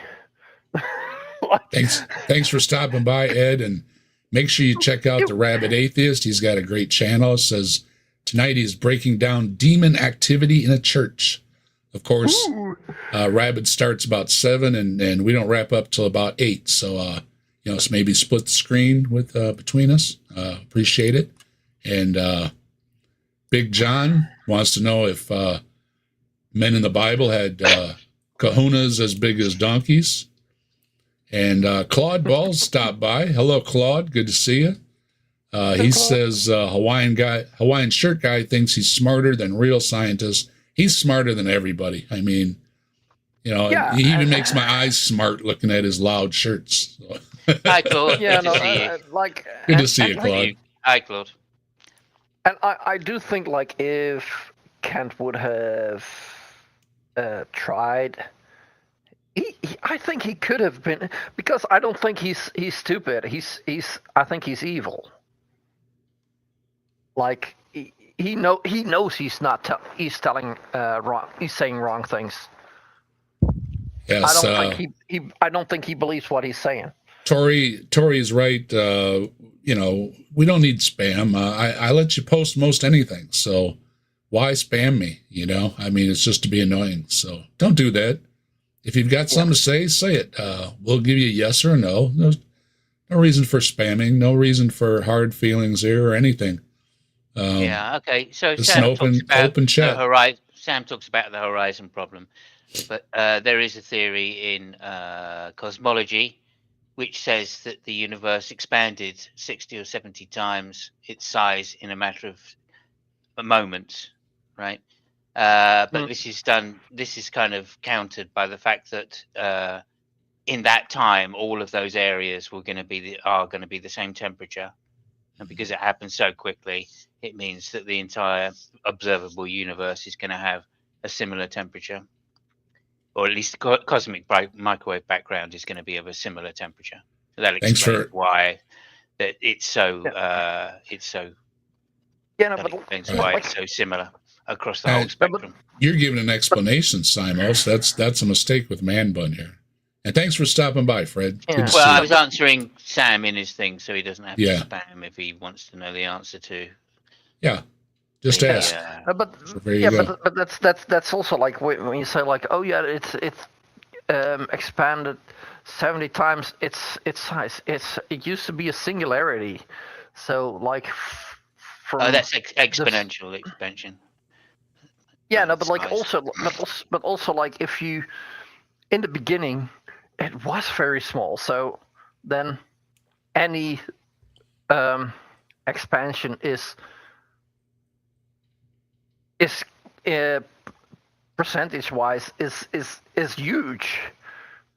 Like huge. But like if the universe would be expanding at the rate that it expands now, like it would at the first point it would be expanding 1,000 times its size. Like that. Yeah. Well, then it would be a problem. Like, yeah, no, but like also we do like, love Andrew. Yeah, no, but that's also again not understanding size. Like if you and percentages. Like if something gets 10 times bigger, that can be that something grew a lot, but can also mean that something was extremely small in the beginning. We don't need a lot of moderation over here. I mean, if somebody's causing problems, they don't need to be here. Otherwise, ask your questions. Tag me. See the ticker along the bottom there. You know, tag me with your question. That's what we're here for. So it's not a problem. Yeah, but I also I saw that person that got muted. The second person. Hey, that got muted. I give everybody benefit of the doubt. You know. Yeah, no, but they came in quite quickly after the other one was muted. As long as somebody's paying attention. Yeah. We know Tilty is always paying attention. Yeah, we've got the 3 basic rules here. Don't be a dick, stay on topic, and don't spam the chat. I mean, it's pretty easy, you know. I guess they were bored or something. So, you guess the crowd is over here. Well, it happens, you know, but it's not necessary. We don't need it. We're here to have a good time and to answer some questions. Post them. Feel free to post them. If you just want to cause trouble, well, there's plenty of other places. Or start your own channel and call it causing trouble. You know, I mean, this is YouTube. Critical for the smooth running of our universe. And again, they would say that it's all random. No, they wouldn't. No, they would not. And they. Yeah, you notice he's never used one person's name. No. He's used they a lot, but he's never cited one person. Just like the we letter. had 3-4 people looking up a person's name a little bit ago because we want to cite the right name. We don't just say they. Say shit all you want and never have to cite a source or even be aware of a source, you know. Mm. Well, it's a lot easier just to say they or them or. It sure makes the speed of misinformation faster than, you know, well vetted information. Mm. Well, let me illustrate to you the craziness of seeing design. Oh, now it's crazy. How many people are familiar with the Easter Island? Yeah. It's coming. There it is. You remember Easter Island, those statues? Mm-hmm. Yeah. I've got one by my pond. Thank you very much. It was a birthday gift. The Moab, I believe it's pronounced. Yeah, that's right. Yeah, they're pretty neat. They think that the island was depleted of wood, moving them around, and it was a bad thing to do to worship these gods. So when I was a kid, I would hear about Easter Island. Mm-hmm. I used to think that's where they made all the Easter eggs. Yeah, that got debunked, by the way, Dave.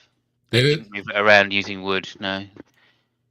Oh yeah, I seen them. They were wobbling them around, weren't they? That's right. They were walking them. Yeah. All over the island with these statues here that look like, you know, heads and so forth. What if I told you that over? Yeah. Bree says they are Moai.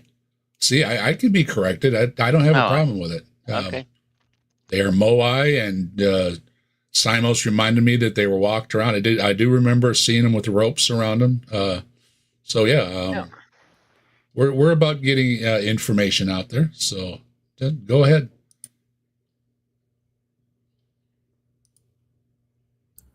Yeah, they used to see these folks as kind of wasteful and short-sighted, you know, gobbling up all the resources on the island.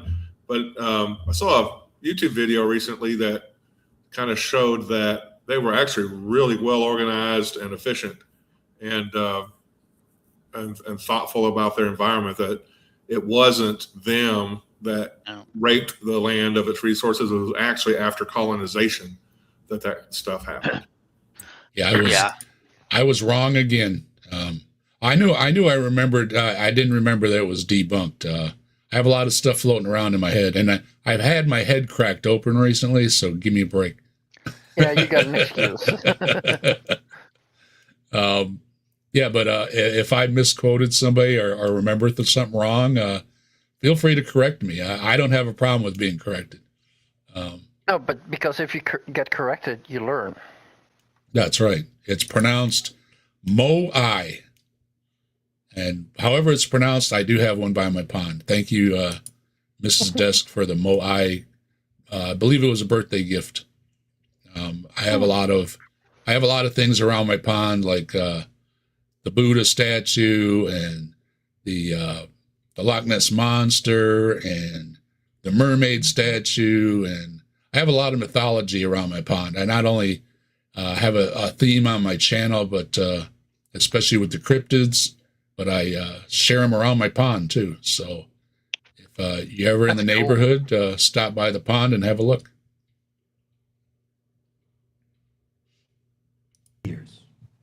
Rain and wind and storms and bugs and insects and all kinds of hail over billions of years.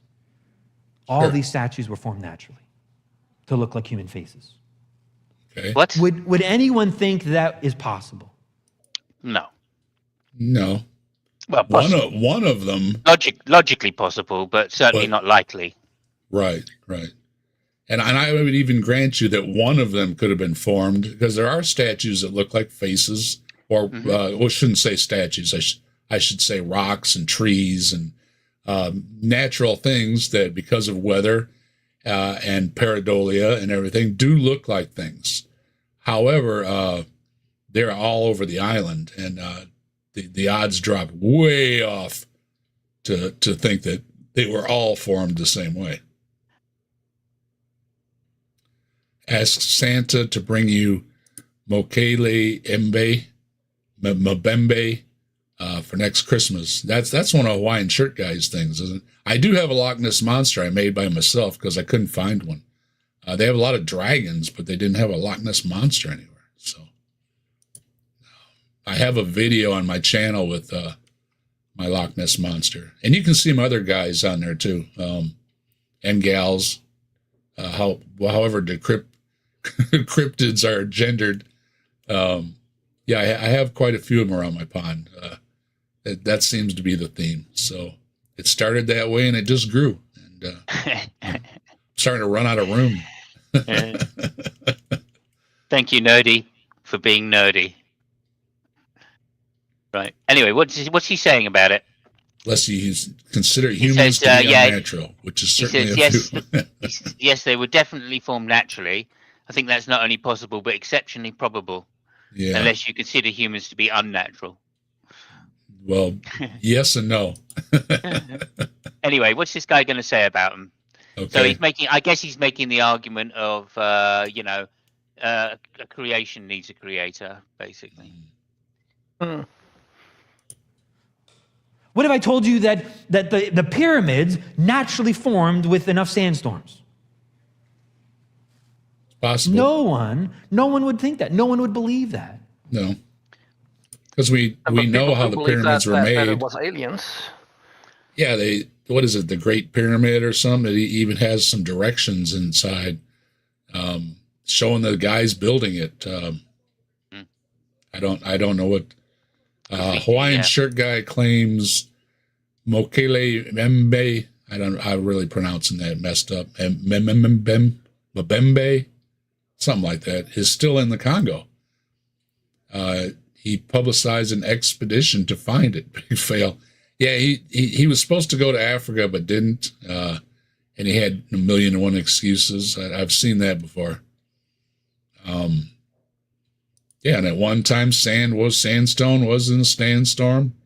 These things too are they're silly arguments. We know how the pyramids were made, just like a lot of things that we know how they were created versus something that we don't know how it was created. It was because it was done naturally. So, we could know, but the point is we know for sure how these things were formed. Aliens, giants. looking at Bree's picture, going, "Yeah, aliens. That's probably it." Who is it? The Shaken Fist and I did a thing about pyramids. That why the doors are so big and everything. And it's because it's all giants and stuff. It wasn't giants. It was giant aliens. Yeah, giant aliens. There we go. And that's why there are giants mentioned in the Bible too. Because they built the pyramids. Yeah, it's all everything is explained a lot easier with magic. Let's put it that way. And yet we don't know what caused the Easter Island statues. We don't know the story behind that. Yes, we do. Yeah, we do. And yet everyone looks at it and goes, I don't know what he's talking about. Hang on a minute. There are actual records, right, of when the I think it was the Dutch got there. They interviewed the local the natives that were still there and said, how did this happen? How did you make these, etc. And they showed them the quarry where there was still ones in situ, etc., etc. And they took statements down. So there are actually writing from people that were generations later than the Moai, but they still had stories passed down through generations of how these things were made and created and how they got them to their original sites, and that's how we worked out that they walked them there. Yeah, there are stories that Bigfoot did a lot of these things, and that's where the Bigfoot stories come from, because they were the Nephilim or the giants or whatever, and that's why they are mentioned. Again, magic is an easy explanation, except for, especially for simple folks. Oh, yeah. No, magic, yeah. I mean, that's possible, right? Mm-hmm. Nowadays, though, not so much. It's less likely than it's more likely a 747 is going to be created in a tornado in a junkyard. Which is not impossible, just improbable. That's right. It's more likely than magic did it. Yeah. That's true. Yeah, like Was the magic zoo boat formed in a sandstorm as well? Also, where did they get the gopher wood from? Petrified gophers? Absolutely. Hey, gopher wood is some tough stuff. Let me tell you, it'll survive a nuclear blast. It'll survive a tidal wave, all kinds of things. There's a reason there isn't any gopher wood around now, because they couldn't use the magic excuse. It didn't. May I ask a real quick question? Go ahead. It didn't survive a flood, apparently, the gopher wood. This guy's talking about the Easter Island statues and how you cannot possibly mistake them for being random. What's he comparing it to again? What's he Nothing. So he's just babbling. okay. He makes a lot of us kind of losing his point. I think his point is creation needs a creator, as the Moai need like someone to build. Because there's like organic chemistry, there's the chemistry of proteins, and we know how those things combine and how they, you put them together with some heat and some energy. Well, that is energy. Never mind. Some heat and maybe in some water, and they're going to form compounds, and those things are going to react in a somewhat predictable way, an observable way, to where it's not really random, because you can expect it to act that way given the chemical and electromagnetic properties of all those molecules. So I don't get his comparison at all. Yeah, I think Tori had the sea ugly, which she's recovering from. It was in her eye. We wish you all the best, Tori. Yeah, we do. Oh, definitely. And somebody doesn't know what Bree's talking about. Bree knows what she's talking about, so that's all that matters. Just pay attention to Bree. You'll learn a lot. Bree's also a smart cookie. Very smart. They see design. They see the intentionality of creating such a sculpture, and we all know somebody had to make it. And yet, that's what we're being told about God and creation. That when you look in the mirror, no, not necessarily. That's more presupposing and what you've been doing the whole time. Yeah, but Dave, just look at the trees. I know. I've looked at them.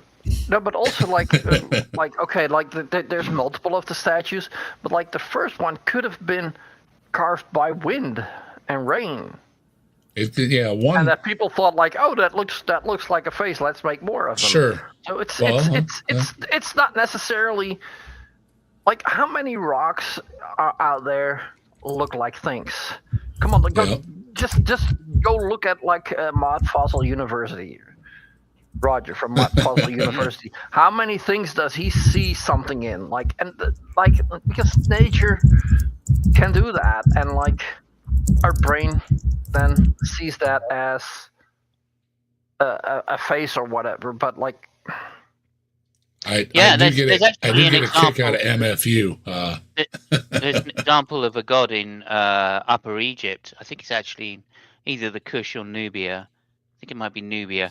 Where I think it is, where there's a rock formation that looks like a snake, and they have basically created other snake-shaped god images around it, and that's been transferred that's been transferred into Egypt as a god deity.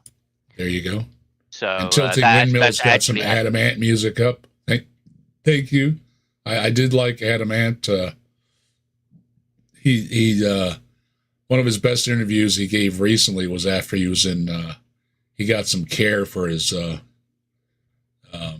mental disabilities, I guess you could call them, and he said, "Well, take a look at me. I'm a middle-aged man dressed up like in a cowboy outfit or something like that."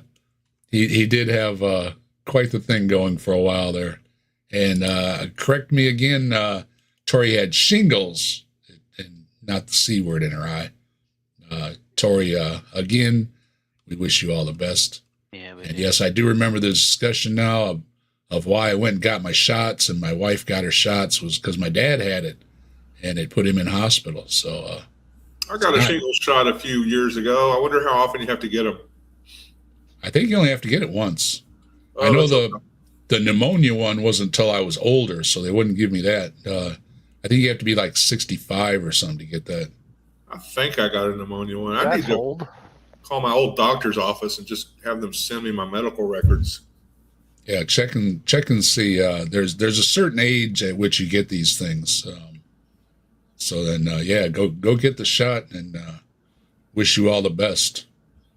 And yeah, we're relieved that Tori's getting better too. So just about over it. Oh, excuse me. Yeah. Go ahead. Is that rock formation called the Yardang? Yardang? I don't know. I can't remember what it was called. This one is the basis for the Great Sphinx of Giza. So okay. I know it's in Nubia. That's all I can really remember. There's also a Bin stone. That sounds. But that's pretty cool. I'm gonna have to do some research on that. See. I'll see if I can get a link. What actual formations there are out there like that? Yeah, if you've had chicken pox, which I did, go get the shingles vaccine. It's no joke. No, I do remember my father was in hospital, and as soon as I heard about the shot, I said, sign me up for that, because seeing my dad was in a bad way is enough for me. And if you think chicken pox was a joke, shingles is just as much of a joke, and I don't mean that seriously. Yeah, I had heard so many stories from people about how horrible shingles was for them that when the doctor suggested I get a shingles shot, I went, oh yeah, Yep.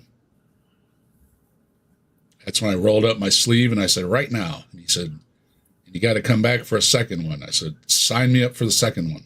That's right. I want to go like into a setup where like you have a bunch of doctors around a table, maybe they're drinking beers, and there's a dartboard on the wall, except I want them to throw these hypodermic needles at my arm of all the things that'll keep me from being miserable in my old age.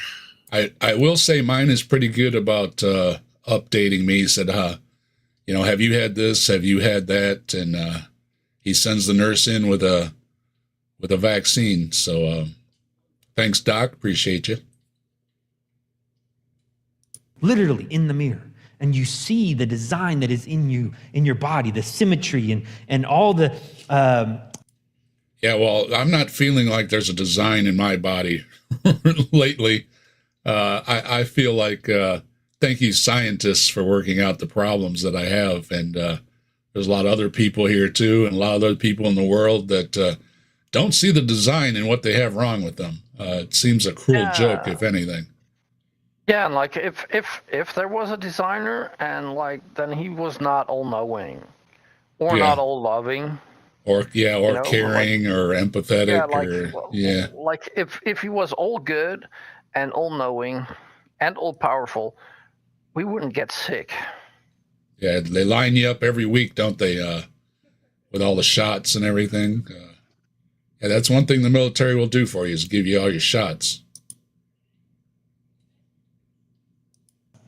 How it all functions and works together. We're being told that it's just a product of complete random, unexplained phenomenon coming together. Nothing unexplained. We're being told that by you. I go to the doctor and I ask for explanations. I don't ask for, well, it's just random. Well, if it's just random, then it doesn't make any sense at all.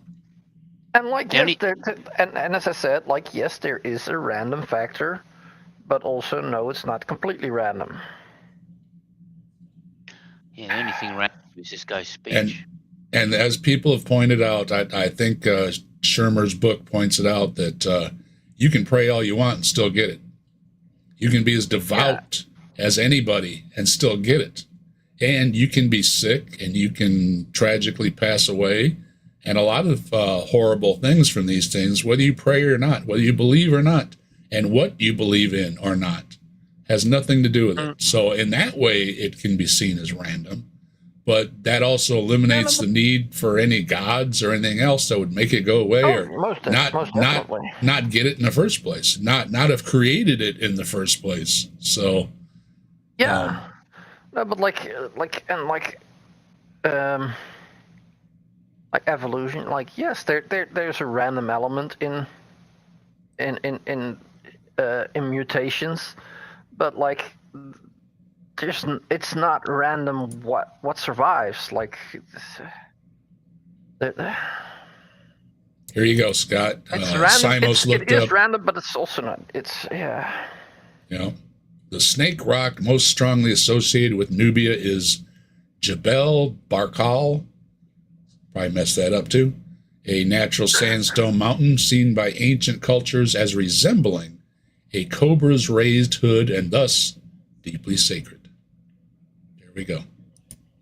And we do have folks looking these things up too. So thank you, Internet. Thank you once again, science, because praying sure didn't give you that answer, did it? Nope. And pray didn't give you the Internet. Yeah, when the guy came through the hospital and he told me, Jesus loves me and everything, I said, oh, thank you very much. And he went about his way. Nice old gentleman, probably retiree doing his bit.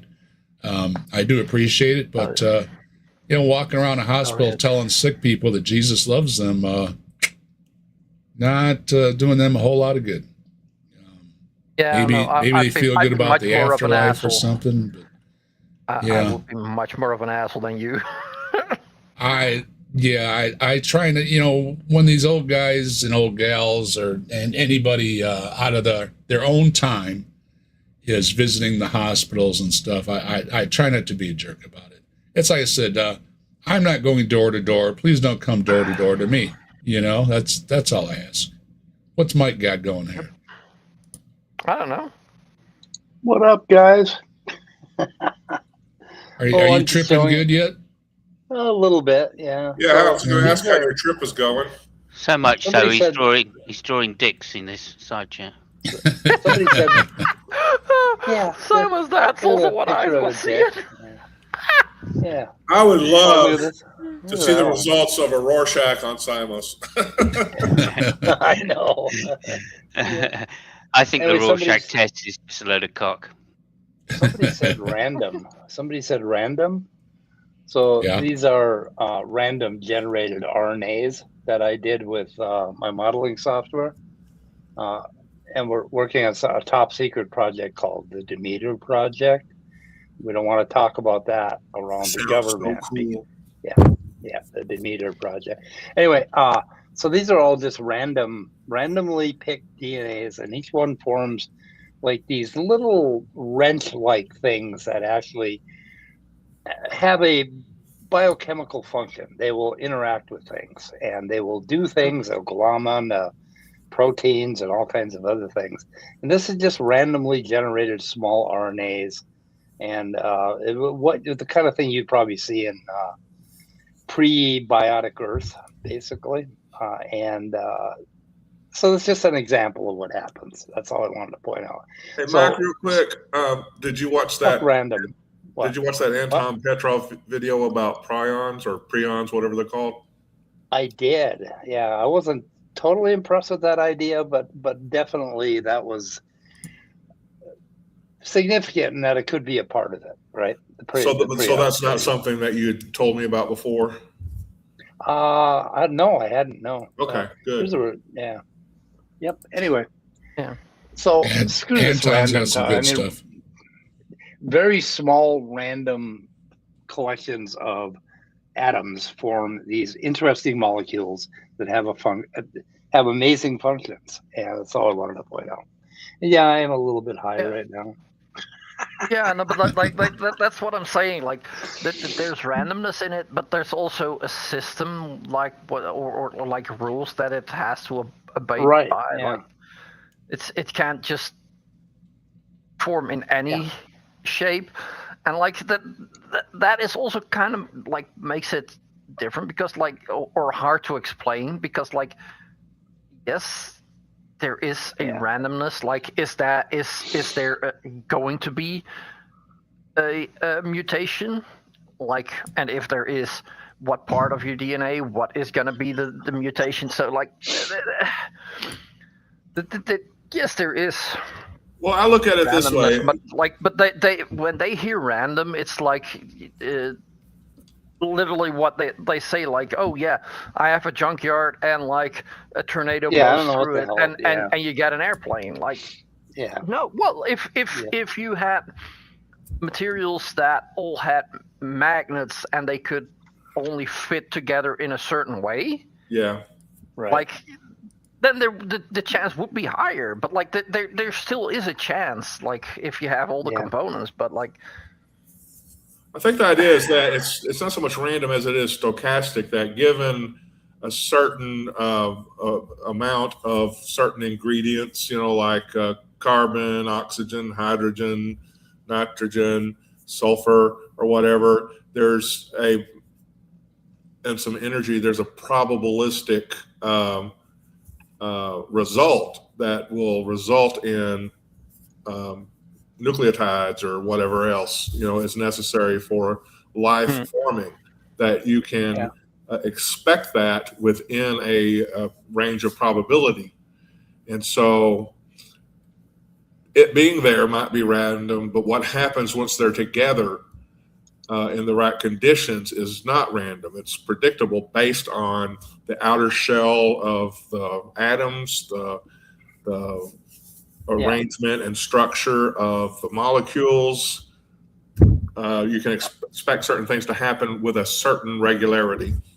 A pile of magnets is a really good idea to consider. If you throw them down, like, there's all these magnetic toys that they make, and if you throw them down, they do not form something that looks random. I mean, it doesn't look like if you threw a deck of cards down randomly.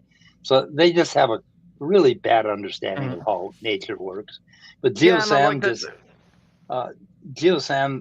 said, here's a novel idea. Perhaps atheists should start going door to door.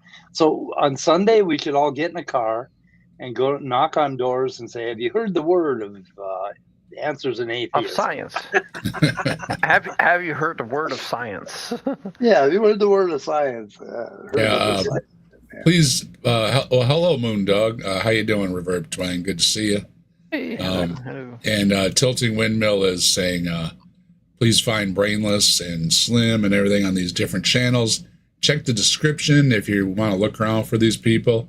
Our panel is in the description, as well as a link to Bree's channel, is a good friend of the channel, and her Hive Size shop, and to Joe at the Kentucky Atheist, who's a good friend of the channel, as well as a link to the original video if you want to see the whole video. I don't know why, but you may want to, as well as my other channel. And while you're down there, hit the like, share, subscribe.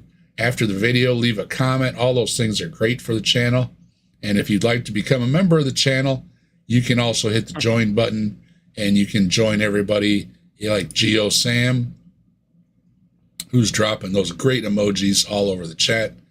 And the only one who has better emojis than I do is Bree at Hiveside. So make sure you check out Hiveside too. And support everybody that you see below and people in the chat. And we appreciate it very much. So what minute are you at in the video there, Dave? I don't know, because I skipped ahead. On this part of the video, I'm at a little over 8 minutes. Oh, I'm at like 27:56 is where he starts talking about evolution. This guy is like, this guy sucks. He really sucks. He's, what is it, 7:30? Yeah, he touches back on evolution again pretty quickly. That's my expert opinion. My scientifically advanced understanding of things leads me to the statement, this guy really sucks. You know, if they say they know everything, they don't know anything. He didn't know shit. Yeah. Anyway. Well, that brings us to the next theory of question, which is the theory of evolution. Oh, see, there you go, boy. Mike, right on cue. Oh boy. And I think evolution has even more problems than the Big Bang Theory does. Oh my God! So if you can stomach the sheer improbability, I'm stunned. He doesn't like theories. I'm stunned. And he especially doesn't like the same theories that all apologists don't like, and that's the Big Bang and evolution. Now, they don't have any problem with things like germ theory or atomic theory or the things they use every day. They don't have any problems with those. If they go to the doctor like me, and the doctor gives them some bad news, well, they tend to listen to the doctor, even if they're religious. So, and I think we already touched on that earlier. They only have problems with theories that they don't like, not ones that affect them directly. Of that evolution exists, you got a problem because evolution actually violates itself. Oh, it does. Of course it does. It violates itself. I'm guessing he's going to say because it's random. Is he talking about masturbation? Well, and he doesn't understand theories do explain things. That's what they do. If you don't like the explanation, then find another explanation. But as Mike and I know, having discussions with a certain person, Jim Boob, that he wants every single word explained, not the theory, and it makes no sense. So evolution, again, that's the process of naturally random occurrences, this over time, these mutations, but each mutation, in order for it to stand, has to be required because it's survival of the fittest. Meaning if a mutation were to happen... We're headed for irreducible stupidity. You heard a word. Yep. And I will say, Jim Bob did extend his sympathies to hear that I was ill. Thank you, Jim Bob. Yeah. I don't agree with what you say on most things, but is Jimbo here? Is he in the chat? No, but I saw he's doing a debate. He either just did a debate or he's about to do a debate with somebody over at Modern Day Debate, I believe. He's still making the rounds. We don't agree, but I will give credit for checking in on me and extending his get well soons. I appreciate it, Jim Bob. I also know that we're adults enough that we can make fun of each other and we still laugh. So, that's what it is. But that mutation is unimportant or not necessary, then it wouldn't survive. It would die out. It needs to be required. No. What? That's not true. That doesn't make any sense. As long as it's not detrimental, it can survive. Yeah, what all that life cares about is surviving long enough to reproduce and passing on its genes. And if it can do that generation after generation, it doesn't really matter what the mutation is. It can be even one that's hidden away somewhere that they'll call junk or whatever. If it's helping you to survive and pass it on, that's all that really matters. It's not thinking ahead of time. It doesn't have to be something that we would consider an improvement. It's just something different, but it's survivable. Different. And hello, Robin. How you doing? I believe that, and you can correct me, please, if I'm wrong, Mike, but sometimes even past mutations can get brought up again if the environment changes sufficiently to need them. Yeah. I don't know if Jim Bob's listening, but he could be, because unlike him, I don't have him blocked. So, yeah, we'll leave it at that. Okay, but I did see he's doing some debates, and he debated Robin, didn't he? Someone did. Robin put up a really nice defense. I thought that was really great of you, Robin. Yeah, he's not totally bad. We just don't agree with him. I think it was somebody else, because it was today, I think. Yeah, she had a debate last night with Proverbs guy. Oh, that's it. Yeah, I thought you did really well, Robin. Fantastic. Well done. Yeah, Proverbs guy was not ready at all. I don't know what he was doing. He just seemed to be there rooting you on. So I really don't understand what he was doing there. But, you figured he would have gave more of a defense being the Proverbs guy. But apparently not. So good job, Robin. And yes, we did watch. Thanks for the entertainment. You were well prepared. The environment you were in wasn't as prepared as you were. Let's put it that way. And Robin, I'm probably going to give you a call tomorrow. So I was supposed to do that. So watch for Mike calling you. Mike call you. It'll be an unknown number. Yeah. Yeah, I think Robin did the round table with Jim Bob a couple months ago. So yeah, that was interesting too. Somebody told me though that he only handpicked who he would debate. So that's even better for you. That he handpicked you amongst the other people that he would debate your topic. So good for you. Well, doesn't that kind of mean like he underestimated you? He underestimates about everybody. Then they only pick people that they think they can beat easily. Mm. Well, there's only so many they have to pick from. So, are you in Oklahoma? No, I'm not in Oklahoma. I'm in Ohio. It's an O word, but Ohio. God forbid. Or if you're down south, it's Ahia. Ahia. I lived in Oklahoma for a short amount of time. It was way too long. Poll gave me the W. Yeah, well, absolutely, Robin. You did good. And so that's what has to happen with evolution. No. So the problem is that for life to start as a single cell organism, then mutate into a complex cell, never mind an intelligent life, you need a lot of steps for all that to take place. Yeah. Yeah, you do. Yeah. And what we're being told basically is something like this. Think about a DVD player. No. Well, what came first? Right. Was it a DVD? Yeah, or the why DVD don't you player? make the question? Oh my God. Yeah, it's just like a DVD player. No, it's not. No, not. Yeah, I love the fact that I can rewind my life every day. No, you can't even do that. Not until the DVD comes along. Wait for it. Like, could you imagine someone sat down and created and designed a DVD player alone? That's it. For what purpose? That's probably pretty much what happened, actually.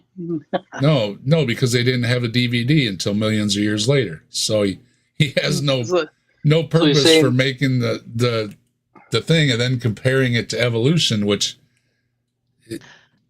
if evolution was prevented with a DVD then it would have the DVD player to go along with it. So they're kind of one and the same. Co-evolved. They co-evolved with. I don't know what he's saying. I don't know either.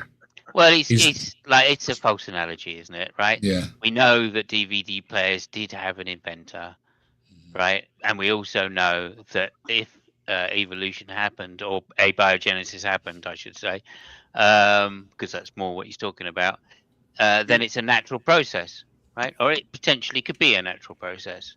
And in which case, the analogy with a DVD player is completely pointless, and it's begging the question.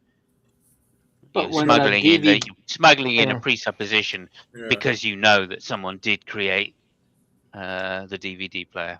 You see, he shouldn't use the DVD player at all because theologically, a DVD player was probably invented by a team of engineers or a committee, maybe some marketing consultants.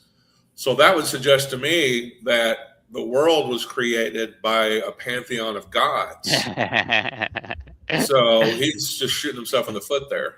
Yeah. And hello, Ember. And Ember is also in the description. Make sure you check out Ember's site in the description as well. Hi, Ember. Good to see you. Hey, Ember. Yeah, that's Robin's debate last night. Was America founded on Christianity? Are we a Christian nation or not? No. Check that out from last night. I don't know. Just read Common Sense. I'll probably tell you the answer. We don't want to spoil it for anybody. And then millions and billions of years later, completely independent of that, someone created a DVD. And then they brought them two together and suddenly they work. Can you believe that story? No, you give terrible analogies. It's more likely than God done it. And millions and billions of years, I mean, that doesn't make any sense either because humans have only been around for about 2, maybe 3 million years, not Hundred. billions of years. 300,000 years. Yeah, 100,000. My fault. So 2 or 300,000 of years, not even millions or billions. So it's bad analogy all the way around. Tell them, Chris. How you doing, Chris? Good to see you. Even if you go back to the first Homo, it's only like 4 or 5 million. Yeah. That's what we're being told over and over again. See, the cells that you and I have so many complex elements that you can't just have one without all the other ones being. Yes, you can. Think about it this way: plants. Jinx, Simos. You Yeah, owe me a thank Coke. You can have one without the other. We've got to let Mike answer some of these, because otherwise, All right. Need insects, right? In order to pollinate those plants, in order for them to grow. But insects need plants because no. Mike. Hello. Do plants need insects, and do insects need plants? No. Okay. You can have an insect without plants. That could have happened. Whatever. Mm-hmm. And there are other pollinators. Yeah. There are other pollinators as well, including the wind and gravity, which are. Yeah. I wouldn't say they're alive. There are some insects today that need certain kinds of plants, right? But that doesn't mean that there couldn't be an insect without plants.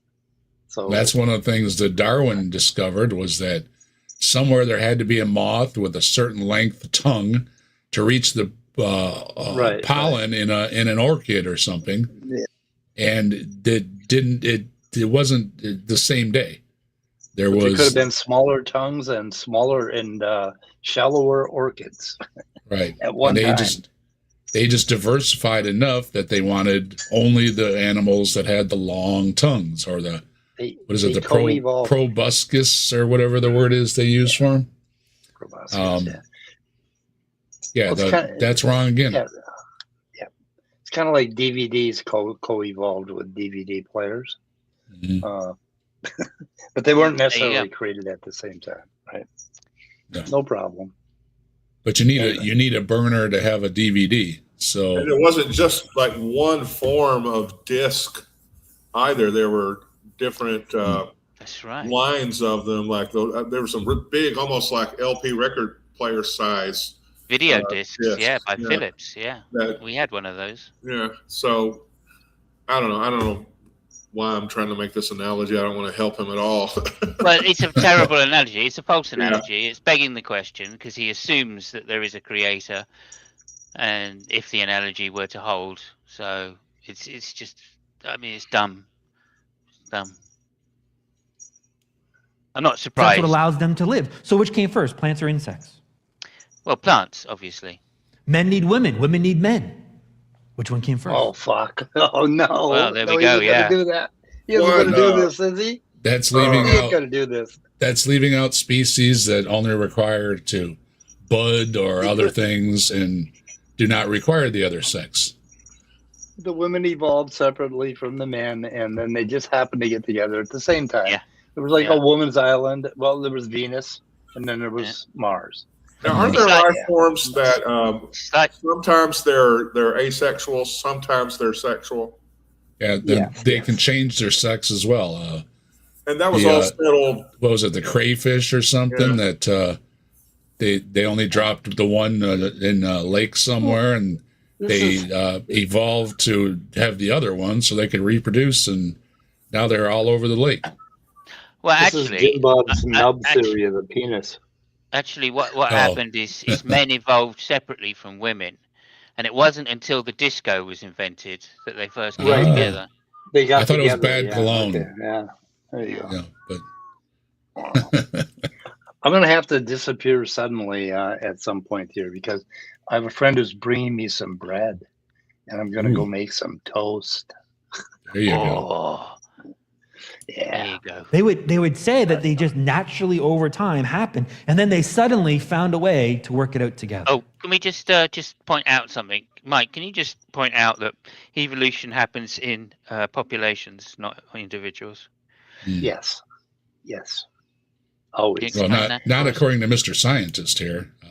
It's If you just wait long enough, you'll have the others. You'll have the other gender or sex or whatever way of looking at it, just show up one day and say, "Hey, looking good over there," whether you like it or not.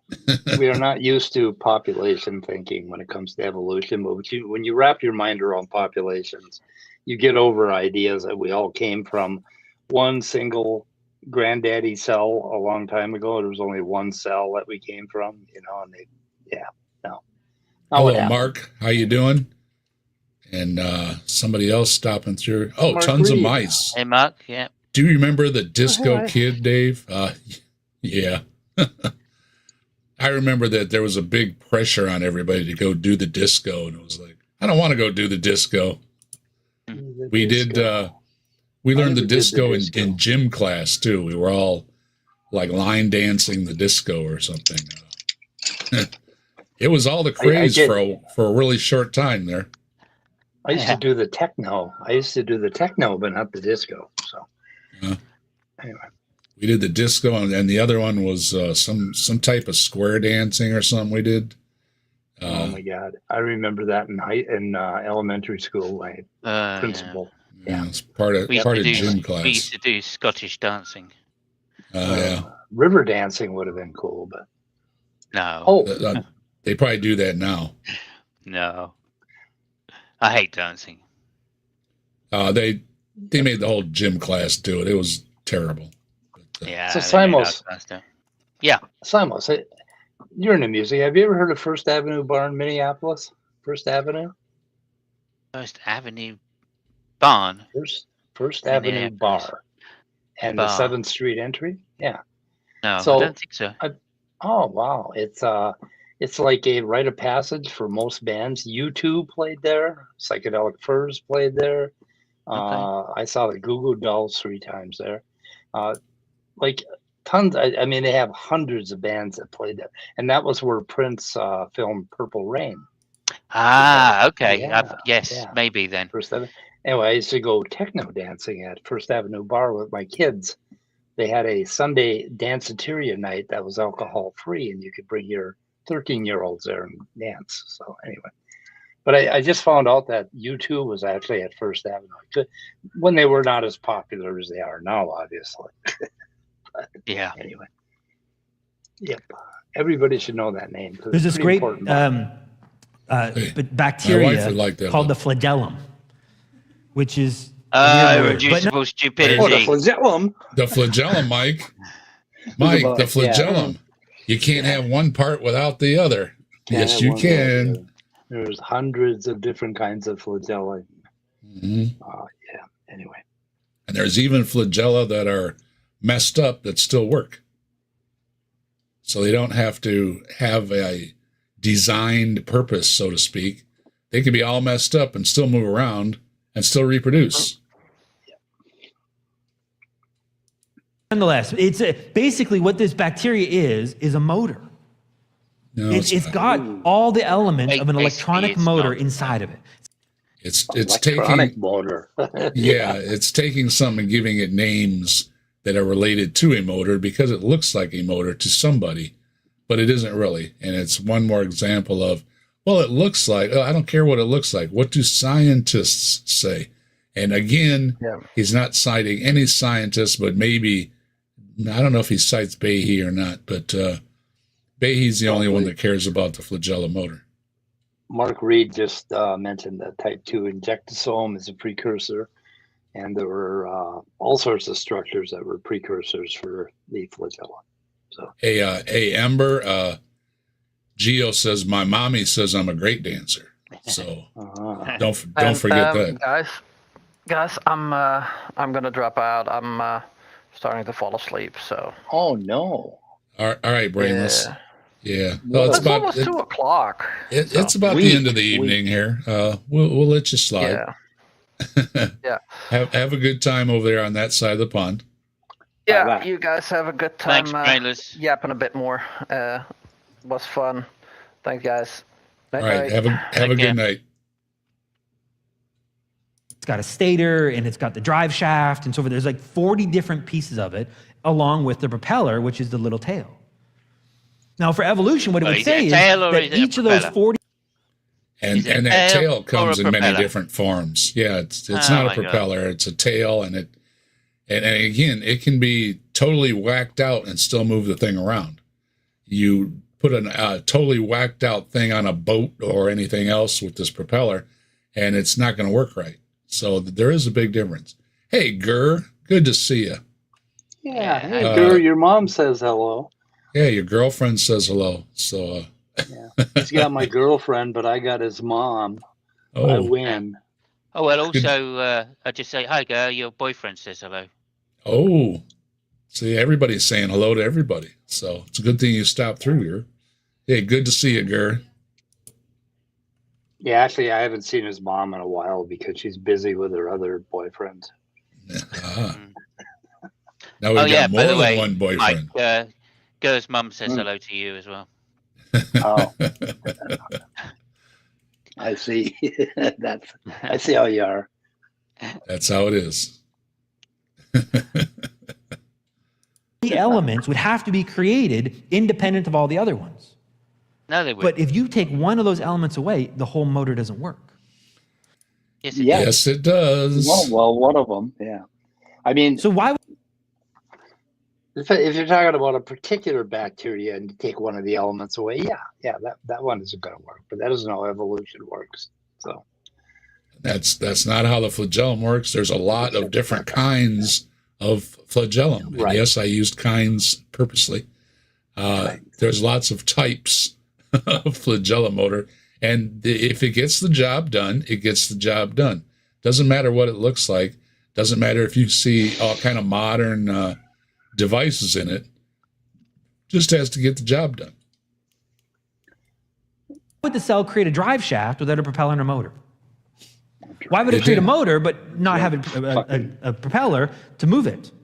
Didn't. Because it's useless if you remove one of them. And yet we're told that all 40 of these steps had to be created without knowing the final product in the end. And without knowing the final product, exactly. There is no final product. There is no direction to evolution. Right. Evolution uses what's available. And if these things were available to move it from this point to that point, it used them. It doesn't matter what they are or what they look like or anything else. I just typed evolution of the flagellum into Google Scholar, and I got, let's see here, what do we got? 90,000 results. Yeah. You should go read those anyway. They never will. He just never will. Gur says, last week my mom told me she had lunch with my ex. I was like, what the fuck? But she wanted to talk to my mom because she's going to be a missionary. Ooh. Missionary position? Again, there's so much design. Well, your mom gets around, doesn't she? Now, there is evidence, I would say, of changing within a species. That certain species might grow a longer bill for birds and so forth. But again, that's going to be the result of natural selection. Right. But there is zero evidence of a mutation of one species to another. How do we get that longer beak? There we go. So at least he accepts evolution. Yeah, he understands that much anyway. That's honestly good. There had to be a mutation to get a longer bill. These are some words you heard and you're mixing them all together. And it's like listening to Ken Ham that will spout every mechanism of evolution. And then he'll say, but that's not evolution. Well, you can't argue against that. I mean, if you're going to redefine words and use them in different ways, then there's no point in arguing it. None at all. There's an absolute lack of a fossil record, which is why they call it the missing or links, even. Nobody calls it that, but you. Is it a wool link? I don't know. He's using a lot of words, and he says they, when he should be pointing at himself. There's no they. It's you're saying it. Right? We should... No, it's not right. I don't like when people do that. They look at you and they say something wrong, and then they say, right? No. No. I wish somebody would stand up and tell them, no, it's not right. Quit saying that word. It's not right. If that's the case, if we've mutated from monkeys to apes to Neanderthals to today, from monkeys to apes to Neanderthals. Yeah, oh boys, he got it wrong. Holy shit. Didn't even, this guy doesn't know anything. But he's got 2 degrees in science, Mike. He knows everything. Oh my goodness. Mike, did you lose your Viagra? What? Kurt says you got my Viagra? You lost your Viagra. Oh, so she went home early. I see. Okay. ought to see a plethora of fossil records. Never mind every single mutation in between. And yet, all right, well, I've said this a million times. Fossils 101, fossils are rare. So you're lucky to find one, and find every single one you're just not going to find. Sorry. So he's saying that the transitional fossils for humans are not there. Is that what he's specifically saying, or just for anything? Yeah, for anything. There's just not. And what does Mike often say? Inference. If you have the one, and then so many generations later you have the other one, you can infer that in between they went from this one to that one. Yeah, right. That they just didn't show up. So whether you have the fossil or not, again, fossils 101, fossils are rare. So you're lucky to have any at all. And science will say they're lucky to have any at all. And to get any kind of inference from them is luck of the draw. I mean, there's not anything that says you're going to have a fossil of everything. So where they get this from is the same place they get they and them, and never cite anybody's. I don't think I've heard one person's name. He didn't even use Behe's name, which is unusual. We don't see that. We don't see any of those fossil records. I mean, yes, think about it. In Israel, we see some. We see some. I just said we see some. Don't see any. We infer the others. Yeah. No, we don't have any, Mike. We don't have any fossils. No fossils at all. Yeah. These museums with drawers that fill up basements and warehouses, and they just don't exist. Ask Hawaiian Shirt Guy or all the rest of them. They just don't exist. And there you go. You don't have to explain something you insist doesn't exist. Yes. Go ahead. Oh, no, I was responding to somebody. I'll be right back. Okay. You can't kick the dirt without turning up some kind of artifact. Yes, you can. And yet we're told that after an artifact is not a fossil. Billions of years, there is still missing elements to our theory. Sure, because over billions of years, somebody turned over the soil and didn't bother looking, and it was destroyed, or natural forces destroyed it, erosion, etc.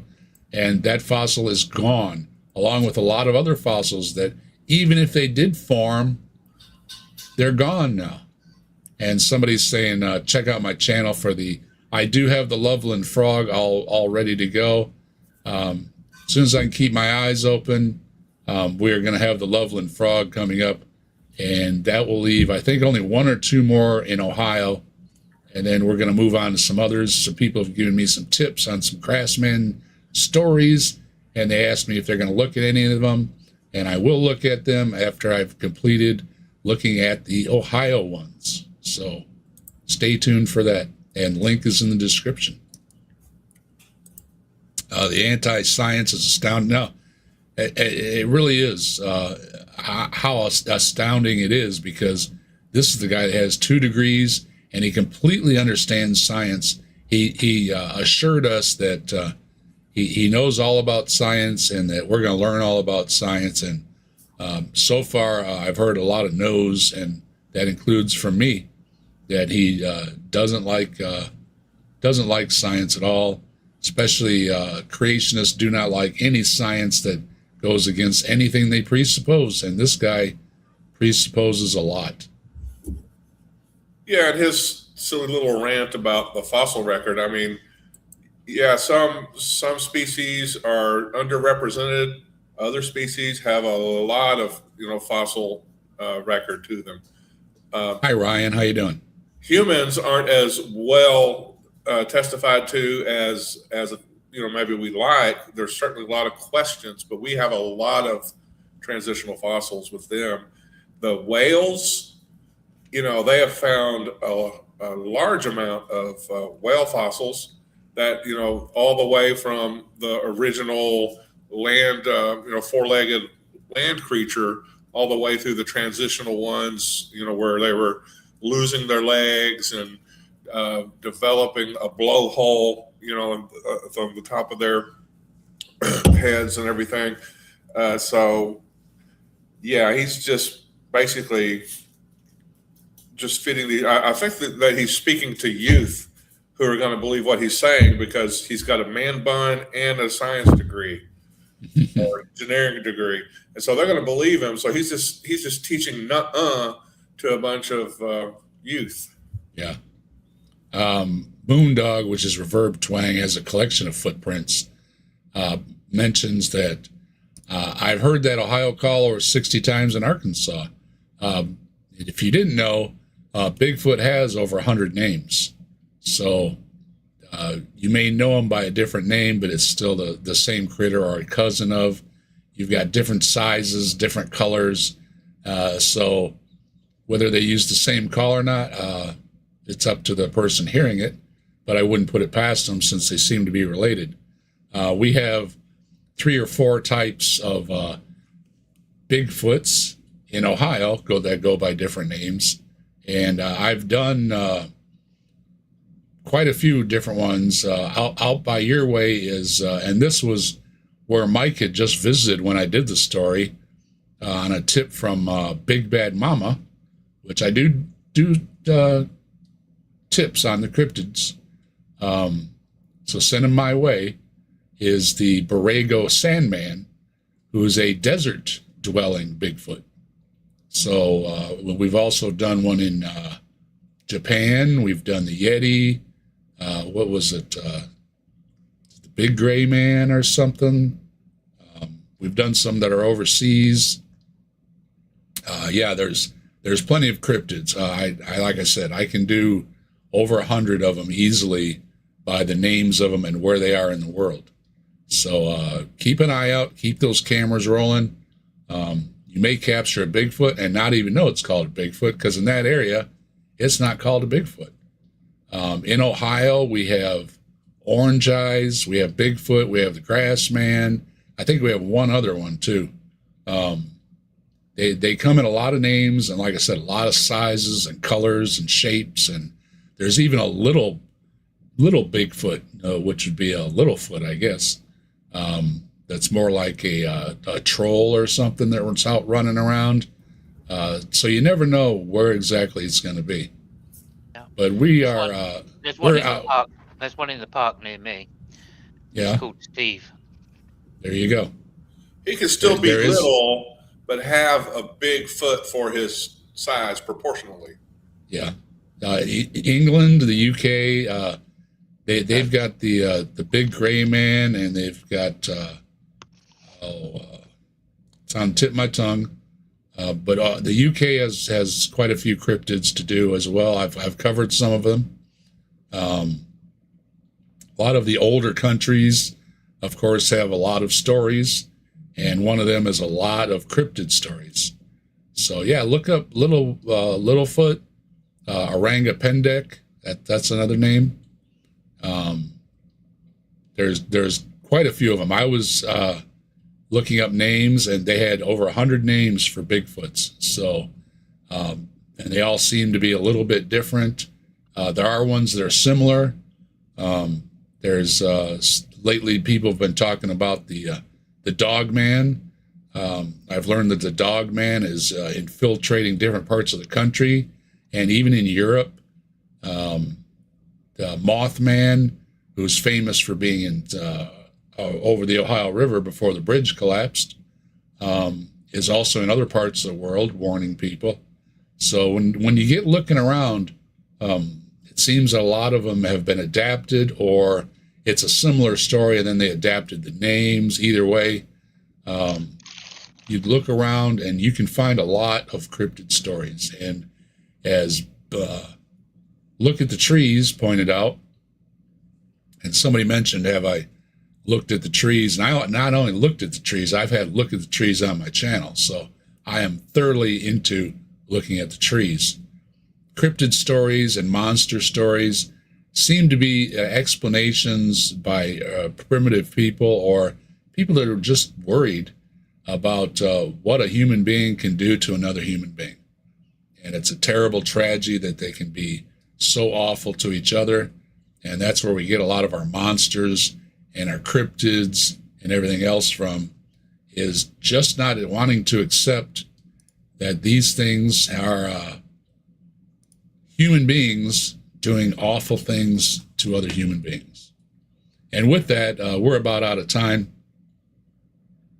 Mr. Man Bun, who claims he has 2 degrees in science from engineering school, doesn't seem to know anything about science. He certainly doesn't know what a theory is. He certainly does not know how evolution works or the Big Bang works. I said it last week, and I'll say it again. He seemed to have taken notes, but he never researched what any of the words mean. So I don't know how he can call himself a scientist when he doesn't even know the basic terminology well enough. So we do appreciate, though, his efforts, like we do every week, with the bottom of the barrel folks who claim to know things and claim they're going to teach us things, and we had to educate them. His audience might not have known anything, but he's counting on that.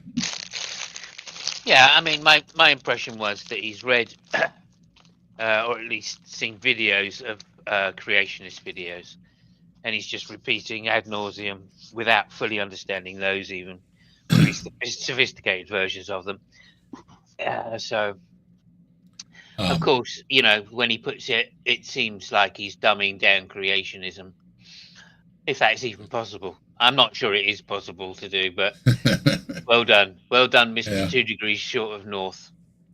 Yeah, Moondog, which is Reverb Twang, said there are more names for Bigfoot than any other animal. So, yeah, I located over 100. So it seems to be quite a phenomena. Kills me that there are so many stories about Bigfoots. And even if a dog man kills me, and this is Moondog again, even if a dog man kills me, at least he wouldn't call me a fucking bitch. Yeah, that was, you shoot somebody, then you call them a name. It seems to right away show where you're at. I did do a dog man story with Missing Mod. It was a great interview. You can check that out.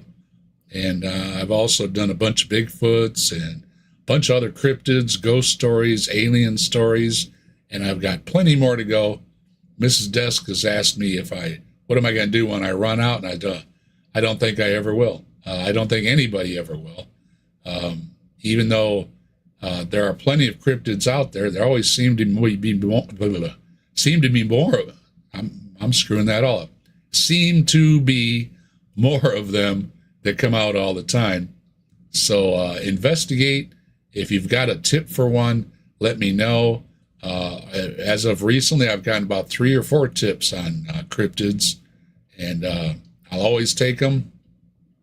I will get to them eventually. Forgive me if I don't get to them right away, but I have gotten to tips, and I appreciate them, and they've been some fascinating stories. I've also gotten some good laughs and some funny stories out of it too. I take them all. They're all welcome. So please continue with that.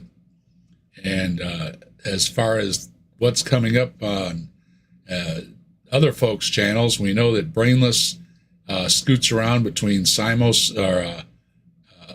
channel and Commander's channel. So look for him over there. And Simos, as soon as you're feeling better, I know you want to get back into it. And lately you've been hitting some debate channels, I see.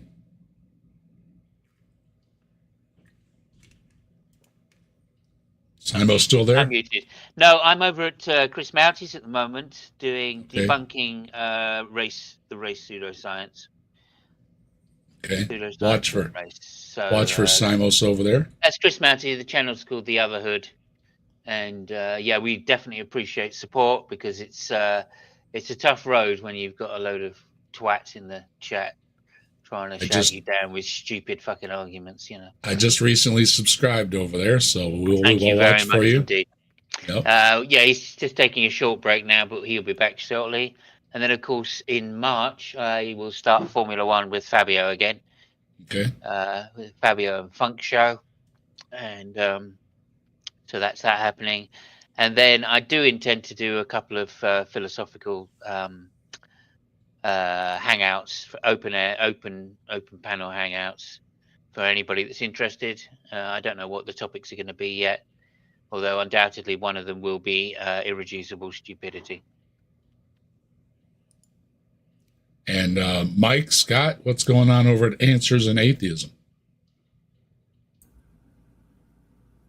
I think he's away. Mike answer that one, but he's on mute. He may still be busy chatting with I think he's getting his toast supplier.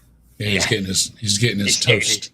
Yeah, no, he's getting the hard stuff, the brown, the toast. Yeah, Mike's real busy with the Demeter project, plus his other endeavors in studying the genetics and the genome. He's putting together some software so that you can just like quickly and easily compare two genomes, whether they be the same species or different species. So He's just hard at work. He won't settle down. Yeah, you never know when you're going to catch Mike on. So subscribe to subscribe to his channel so that you can keep up. I know he did some stuff with Austin too. So, and the other day he was too busy, so Scott stepped in. And Scott was over there with him. Yeah, that was good. So make sure you watch out for Austin. I think he's in the description too. Mighty Philbert, hello. Mighty Philbert will be on later, I take it. He's posting a link. Make sure you check out Mighty Philbert's channel. There's good stuff over there. And Moondog is also Reverb Twang. He's got quite a collection of footprints, and give that a look when you've got a chance. There's the link for the other hood. Oh, great. Subscribe over there. Thank you, Tilting. Yep, thank you very much. And I will be back next Saturday with another Saturday night at the Atheists, and hopefully I get some more news from my. Yeah, I took some meds earlier and knocked me out. I feel you. I feel you, Philbert. That's what I was just going to say. As soon as I feel up to it, I'd like to get back to my weekly shows.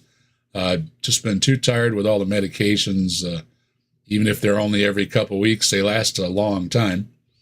And I'm going to talk to the doctor this week and hopefully get a remedy to pick me up off my behind a little bit and get me motivated, because I've just been tired. If you haven't noticed, I've yawned a couple times, and I had a nap before the show.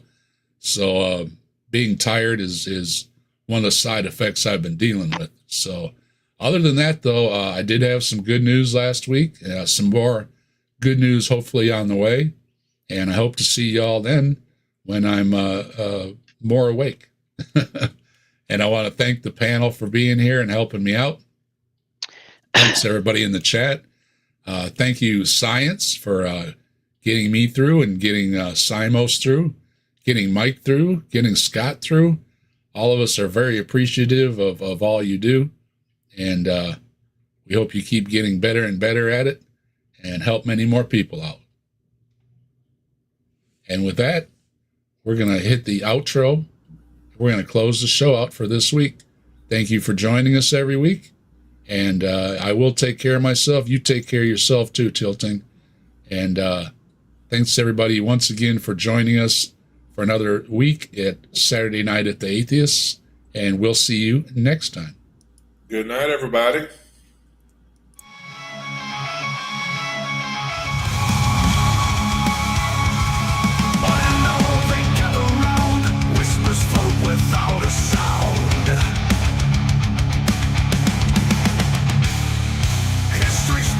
Tales of lore knocking at the